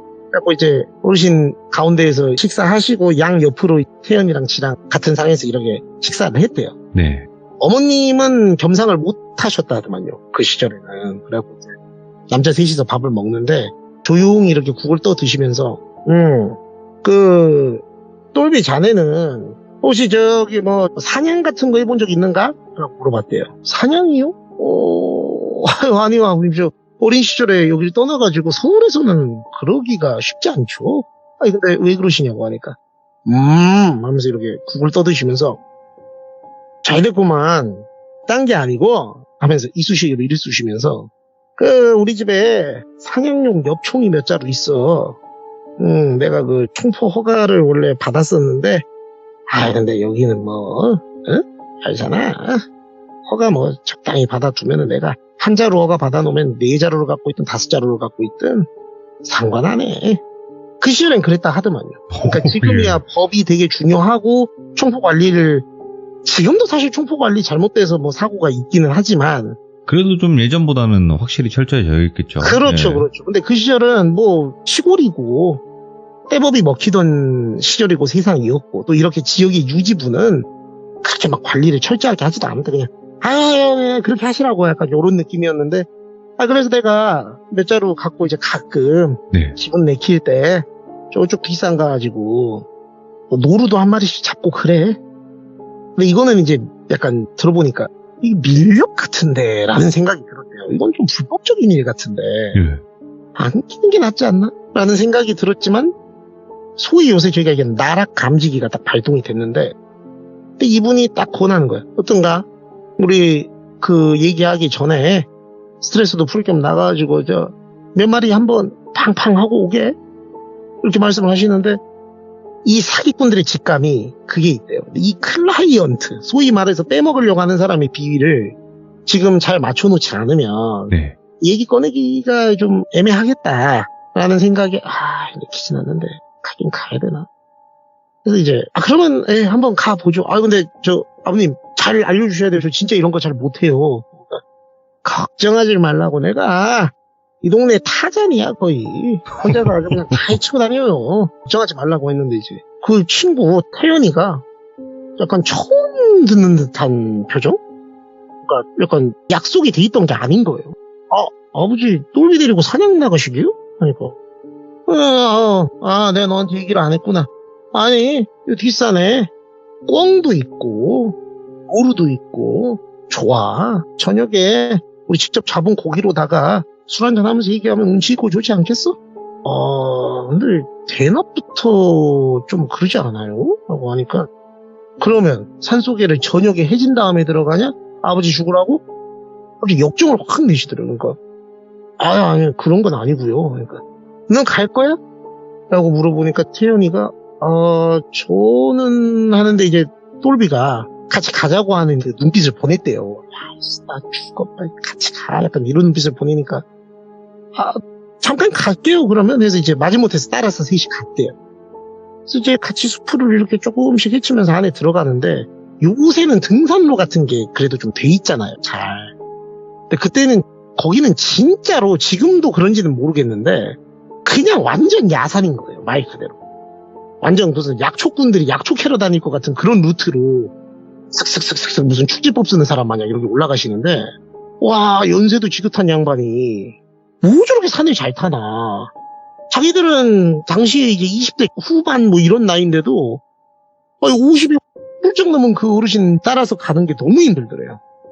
그래서 아버님 좀 천천히 가요. 흠에 나 죽겠다고 막 이런 식으로 얘기하니까 참 그거 다 왔는데 어째 그렇게 오나. 아니 요거 좀만 가면 있다고. 그리고 이제 거의 다 와가니까 말 소리를 그렇게 너무 크게 내지 말라고 하더래요. 그러니까 예 알겠습니다 하고 이제 오는데 너무 힘드니까 제가 들으니까 그 사냥용 엽총은 되게 이렇게 총신 거기가 되게 이렇게 길대요. 네. 그래갖고 이제 약간 지팡이 같은 느낌으로 너무 힘드니까 그걸 이렇게 땅에 짚으면서 이렇게 가는데 그걸 보시더니 그 아버님이 자기가 소리 크게 내지 말라 했잖아요. 자기 쪽으로 이렇게 오더니 뭐 하는 거야 지금? 그러더래요. 왜 그러시냐고 했더니 이놈 자식이 총을 이런 식으로 다루면 어떡해 하면서 막 총을 들어서 닦으면서 이중지 하더래요. 그래서 네. 이분이 진짜 그 사냥을 좋아하고 이걸 애끼시는구나 생각이 들어서 죄송하다고 하니까 에이 정말 다들 야 태연아 그래서 친구를 부르더래요. 아버님 그러니까 이 총 갖고는 안 되겠어. 이거 지금 흙 다 들어간 것 같아 총구에. 이러다가 불 발라고 잘못 터지면은 이거 이제 사고 나니까 네가 이거 갖고 내려가지고 다른 총으로 좀 바꿔와 라고 하더래요. 그러니까 저 혼자요? 하니까 얼른 바꿔와. 근데 그러면 어떻게 잡아야 하니까 임마 나 혼자서도 맨날 잡고 댕겼어. 저기 똘비 너는 나 따라와서 어떻게 잡는지 구경만 하고 너 잡는 거는 제가 총 갖고 온 다음에 본격적으로 하자고. 아직 날이 기니까. 알았지? 그러니까 이제 알겠다고. 그래서 이제 태연이는 내려갔어요. 자기 그 총을 갖고. 그러니까 이제 사람은 2명, 총은 한 자루 있는 거죠. 한 자루는 아버님이 들고 계시고. 그래서 이제 흔히 얘기하는 그 장소까지 갔답니다. 그 스팟까지. 그래서 한참 또 올라가가지고 하니까 아버님 나 여기서 못 간다고. 그 나를 여기서 때려 죽이든가 지져 죽이든가 마음대로 하시네. 제가 못 가겠다고. 그러니까 갑자기 안 그래도 그럴 생각이야 라고 하시는 거니까 그러니까 안 그래도 네 지져 죽이든 때려 죽이든 쏴 죽이든 하려고 그랬다고. 그래서 그러니까 맞아 여기가 스팟이야 다 왔잖아. 그래서 이제 주변을 보니까 아무것도 없어요. 동물 없고 뭐도 없고 그냥 되게 깊숙한 데까지 들어왔는데 어딘지 모르겠는데 아니 무슨 말씀이시냐고. 그러니까 야 이 참새 같은 놈의 새끼야 라고 하더래요. 참새요? 그러니까 총을 자기 총 있잖아요. 그걸 이렇게 빡빡빡빡 저희 군대 다닐 때도 기름 묻혀가지고 수건으로 이렇게 총기 수입하라 그러잖아요. 닦아서 관리하는 거. 그렇게 막 주머니에서 손수건을 꺼내서 자기 총을 닦으면서 야, 이 참새 같은 놈의 새끼. 내가 진짜 너 같은 놈들 수도 없이 봤다고 하면서 총구를 자기 쪽으로 탁 겨누면서 참새가 방앗간을 그냥 못 지나가. 그지? 아, 그래요. 뭔가 아버님 그 무슨 말씀? 왜 그러시냐고 저한테. 그래서 막 이렇게 기어가지고 다리 힘이 없잖아요 지금. 예. 일어설 힘도 없더래요. 이미 이 상황도 그렇지만 체력적으로도 고갈이 돼버려가지고 왜 저한테 왜 그러시냐고. 그러니까 야, 너 지난번에 나하고 태연이한테 등쳐먹은 걸로 그게 부족해갖고 여기 또 와? 그래갖고 아주 그냥 내 땅하고 내 재산을 다 베껴먹고 네가 싹 다 둘러먹고 이거 먹게? 내가 너 같은 놈을 한두 번 보는 줄 아냐고. 내가 그래서 그때 기회를 줬잖아. 태연이한테 전화하라고 해서. 네 그때 미안하다고 했으면은 넘어갈라 했는데 안 돼. 이 참새 새끼들은 방앗간을 그냥 지나가지를 못해. 그냥 주워 먹을 거 있으면은 아주 그냥 방앗간 문을 닫게 만들라고 이 쓰레기 같은 놈 새끼 말이야 하면서 자기 쪽으로 총을 탁 이렇게 겨냥해갖고 장전해서 겨누는데 모골이 소연해진다는 말이 뭔지 알겠죠? 총구가 자기를 바라보고 있는데 총구랑 눈이 마주치면은 아무 그 천하의 사기꾼들도 이성적인 말이 안 나온대요. 영화나 드라마 보면 총 겨누면 왜 이래 하면서 막 떠는 게 왜 그러는지 알겠다 하더라고. 그래서 살려주시라고. 제가 진짜 잘못했다고. 다시는 이런 짓 안 하겠다고. 그러니까 하면서 그 총구로 자기 머리를 이렇게 툭툭 치면서 참새가 방앗간을 못 지나가듯 참새가 남의 거 훔쳐먹고 뺏어먹고 이렇게 하는 거를 어떻게 끊고 살겠어. 그래 네가 나한테는 안 그럴 수도 있어. 네 올라가면 또 그럴 거잖아. 니를 내가 살려보내면 방앗간 문 열어 닫게 만드는 거야. 그래서 함선 여기서 죽어야 되겠다고 하더니 팡 하고 쏘더래요. 그래서 이분이 우와 하고 이제 진짜 이분 표현으로는 왼 팔 쪽으로 쐈는데 이게 진짜 신기하대요. 팔이 떨어져 나간 것 같은 느낌이 들었대요. 너무 아프고 무섭고 살이 떨리고 막 벌벌벌 떨리는데 큰 소리 지르면서 왼팔을 딱 쳐다봤는데 팔이 붙어있는 거예요. 그래서 뭐야 하는데 교묘하게 그 위쪽에다 쏜 거예요, 총을. 그러고 이렇게 자기를 한참 보더니 무서워 죽겠냐? 그러더래요. 하면서 말이 안 나온대요, 그 상황이 되면. 그리고 가만히 이러고 있으니까는 담도 작은 놈 새끼 왜 그러겠다고. 하여간 너는 좋아. 참새를 여기서 죽이는 건 좋은데 내가 여기서 너를 어떻게 하면은 말이 나오잖아. 그러니까 가 하더니 자기가 그 엽총을 피하려고 뒷걸음질을 치다가 보니까 어느새 거의 낭떠러지 주변까지 와 있던 거예요. 뒤쪽에 총을 딱 내려놓더니 그러니까 너는 그냥 여기서 가 하더니 발로 자기를 이렇게 팍 쳐가지고 밑으로 떨어뜨린 거예요. 그래서 이분이 떼굴떼굴 굴러가지고 낭떠러지 밑으로 몇 번을 굴렀는지 기억도 안 난대요. 그래갖고 막 굴러갖고 막 이렇게 돌아가는 거 같고 부딪히고 막 난리가 났는데 기가 막혔던 게 쭉 떨어지다가 맨 밑에 쪽에 그 산에서 버섯 같은 거 이렇게 안 맞춰놓고 하우스 같은 거 조그만하게 해가지고 빛 안 들어오게 해놓고 키우시는 분들이 계신가 봐요. 그 하우스 위쪽에 걸린 거예요. 자기가 이렇게 떼굴떼굴 구르다가. 그러니까 충격이 좀 완화가 된 거죠. 그러니까 원래 그 밑에 높이를 봤을 때는 자기는 무조건 죽는 건데 거기 걸려서 천운으로 살았어요. 이분이. 그래갖고 하는데 이제 이미 팔이나 이쪽은 약간 돌아간 것 같더래요. 이게 안 되더래요. 컨트롤이 잘. 그래갖고 이거 나는 이게 제일 중요한 게 어딥니까? 다리가 움직이느냐가 제일 중요하잖아요. 다리를 이렇게 힘을 줘갖고 해보는데 진짜 재수가 좋았던 게 왼쪽 다리는 굴러 떨어지면서 약간 어떻게 된 것 같아서 힘이 잘 안 들어가는데 오른쪽 다리는 어떻게 힘을 주면은 뽁뽁 기어갖고 갈 수 있을 것 같더래요. 인어공주가 앉아있는 자세 있잖아요. 이렇게 다리 한쪽 이렇게 오므려 그 자세로 오른발로 추진력을 얻으면서 뽁뽁뽁뽁뽁 기어가지고 진짜 어떻게 해가지고 산 밑에까지 내려간 거예요. 구르고 기고 이렇게 해가지고 근데 내려왔더니 해가 거의 떨어져 있더래요. 미치겠네. 이분 고향이지만 이분은 고향 떠난 지가 너무 오래돼서 여기 지리를 어렸을 때 갔던데 몇 군데 나왔는데 여기는 자기가 전혀 모르는 데인 거예요. 그래갖고 미치겠네 해가지고 있는데 지나가던 경운기 소리가 나더래요. 덜덜덜덜덜 하는 그 소리 있잖아요. 그냥 사람 살리라고 여기 사람 있다고 나 좀 살려주세요 하는데 어렸을 때 알던 친구 아버지들이에요. 다른 예. 친구 아버지 옆 동네에 살던. 그래갖고 어이 똘비 아니요 여기서 뭐해 하니까 아이고 나 좀 살려달라고 하니까 이제 타라고 해고 경운기 뒤에 농작물들 씻는 칸에다가 이분을 태워가지고 달달달달 하면서 가는데 원래 경운기가 느리기도 한데 자기는 지금 미치겠는 거예요. 뒤에서 그 아버지가 총 들고 쫓아올 것 같은 거예요. 계속. 그러니까 빨리 좀 가자고. 왜 이렇게 느리냐고 하는데 주워주신 분은 아니 이놈 자식아 네가 다친 건 알고 있지만 경운기가 원래 느리지 나보고 어쩌란 말이요 하니까 얼른 가자고 하니까 아이 근데 너 어째 그러고 있었냐 하니까 약간 무서운 거예요. 얘기를 어디다 하기가. 그래서 일단은 병원에 가자고 하니까 아유 뭔 소리요. 병원 가려면은 읍내 나가려면 한참 걸리는데 그러지 말고 이장님 댁에 일단 가보게. 그래서 이장님 댁을 가자는 거예요. 근데 이장님 댁이 어디지? 그래서 생각을 해보니까 태연이네 집 옆집인 거예요. 바로 옆집.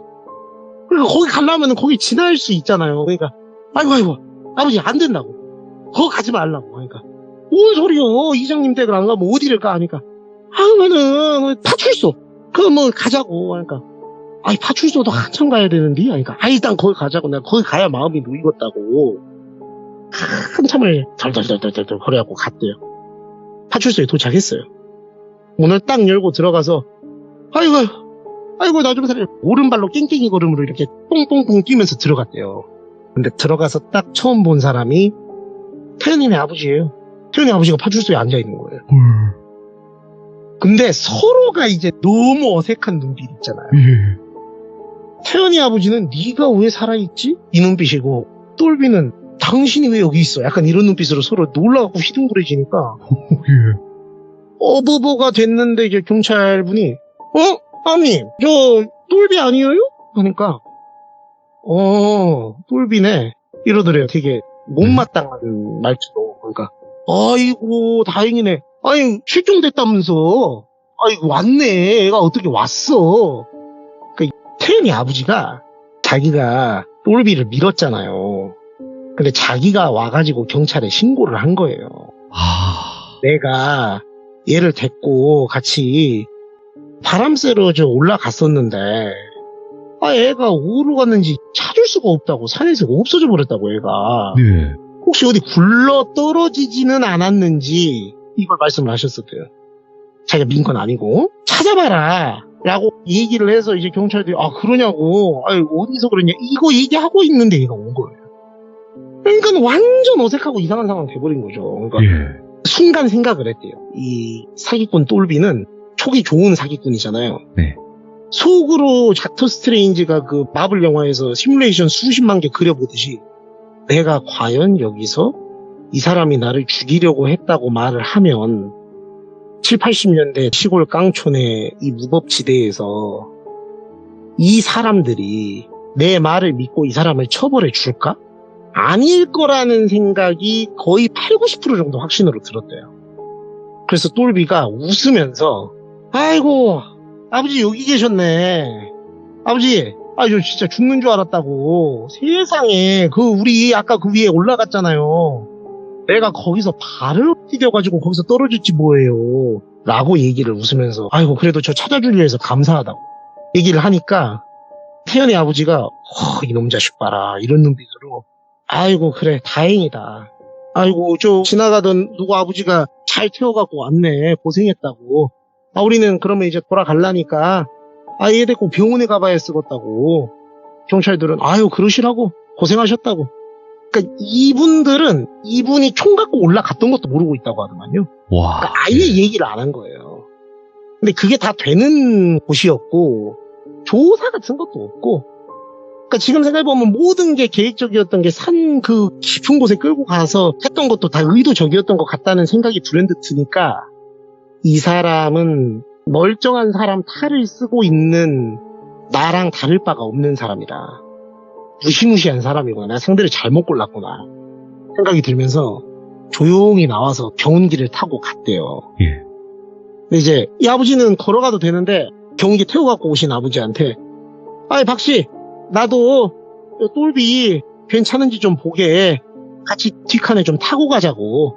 너무 싫죠. 똘비는 무서워 죽겠는데 거기 그러니까. 또 숨겨놨다가 나 쏴 죽여버리는 거 아닌가 싶으니까 예. 아이고 아니라고 저 괜찮으니까 아버지 먼저 걸어가시라고. 그러니까 자기 옆구리를 쿡 찌르면서 째려보더래요. 너무 무서워서 그러시라 했대요. 근데 제가 들어보니까 전 경운기 안 타봐서 잘 모르는데 경운기 소리가 엄청 크대요. 그러니까 달달달달 하죠.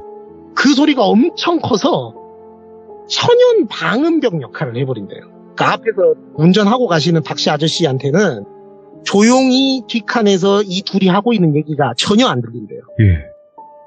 특히 옛날 경운기는 더 그랬겠죠. 그러니까 다다다다다다 하고 가고 있는데 이제 그 태연이 아버지가 똘비한테 다다다다 하고 있는데 잘했다, 잘했어. 네가 그래도 서울 가서 허투루 배우진 않았더라. 네 목숨값은 네가 한 것 같으니까 내가 너를 더 어떻게 하진 않겠다. 대신 참새 너 방앗간 적당히 들락거리면서 살라고. 너 그러다 잘못하면 나 같은 참새 사냥꾼한테 걸리면 와. 너는 진짜 세상에서 없어지는 거 아무것도 아니다 하면서 자기한테 어깨에 손을 이렇게 올리면서 내가 왜 총이 여러 자루 있고 내가 너 데리고 갔던 그 스팟을 처음 가봤던 것 같냐.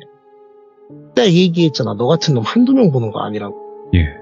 나는 다 내 거를 노리는 비열한 참새 새끼들을 나만의 방법으로 그동안 다 정리해왔다고. 왜냐?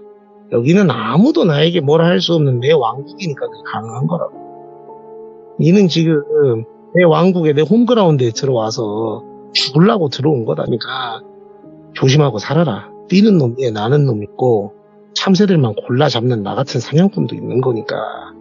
그래서 이렇게 어깨를 툭툭 떠들여 주더래요. 그러니까는 무서워가지고 쩔쩔쩔 하면서 대답도 못하고 그냥 끄덕끄덕 하니까 태연이한테는 알지? 그러니까 알겠다고. 그리고 딱 경기 타고 도착하니까 세상 자상한 아버지처럼 아이고 야 태연아 네 친구 다쳤다. 얼른 데리고 들어가고 상처 봐주고 그 오늘은 시간이 늦었으니까 읍내 병원 내일 데리고 가고 어디 부러진 데는 없는지 얼른 봐줘라 하면서 이거 병원비 하고 하면서 딱 돈을 주더래요. 나는 세상 인망 있는 마을 유지 어르신이고 그렇게 평생을 살아온 분처럼 보이나? 야, 이거 완전 지킬한 하이드가 따로 없다. 뭐 이런 사람이 다 있나? 지금 저 사람이 쌓은 저 많은 재산은 과연 합법적인 루트로 온 걸까? 이런 생각도 들고 남의 거를 뺏어본 사람이고 지킬 줄 아는 사람이니까 냄새를 맡고 나를 일찌감치 감지했나? 내가 잘못 골랐었구나. 네. 그래서 이분이 그 일 있고 난 다음에 개과천선을 하셔서 그 뒤로는 이제 정상적인 일 하시면서 열심히 살았다고 말씀을 주셨고 이야. 제가 들은 얘기는 여기까지인데 저한테 하셨던 말이 항상 착하게 살라고 내가 하늘 높은 줄 모르고 짹짹거리면서 날아다니는 참새라 생각하다가 호수한테 총 맞고 한 방에 가는 게 세상이더라 라고 말씀을 하셔서 말씀을 한번 드려봤습니다. 정말 맞는 말이긴 하다. 예. 하늘 높은 줄 모르고. 네. 자기가 야. 참새였다고 얘기를 하더라고요. 그러니까 참새는 방앗간을 지나가지 못하는데 그런 그렇죠. 참새들을 사냥하는 참새 사냥꾼에 관련된 이야기였어요. 마지막까지 이렇게 현실 공포에 소굴에서 빠져나오지 못하게 하는 이 몰입감. 역시나 테슬러즈님의 이야기는 믿고 듣습니다. 정말로. 아유, 감사합니다. 연락 또 네. 드리도록 하겠습니다. 감사합니다. 예, 들어가세요. 네. 자, 여러분들 참새는 참새 방앗간을 그냥 지나갈 수 없습니다. 그렇지만 그런 참새를 사냥하는 참새 사냥꾼에 관련된 이야기였고 여러분들의 생각 분명히 댓글로 남겨질 때 양쪽의 의견이 나뉘면서 댓글이 남길 것 같습니다. 하지만 자유롭게 여러분들의 생각과 의견을 댓글로 남겨주시면 좋을 것 같습니다. 시청해주신 모든 분들 감사드립니다. 고맙습니다.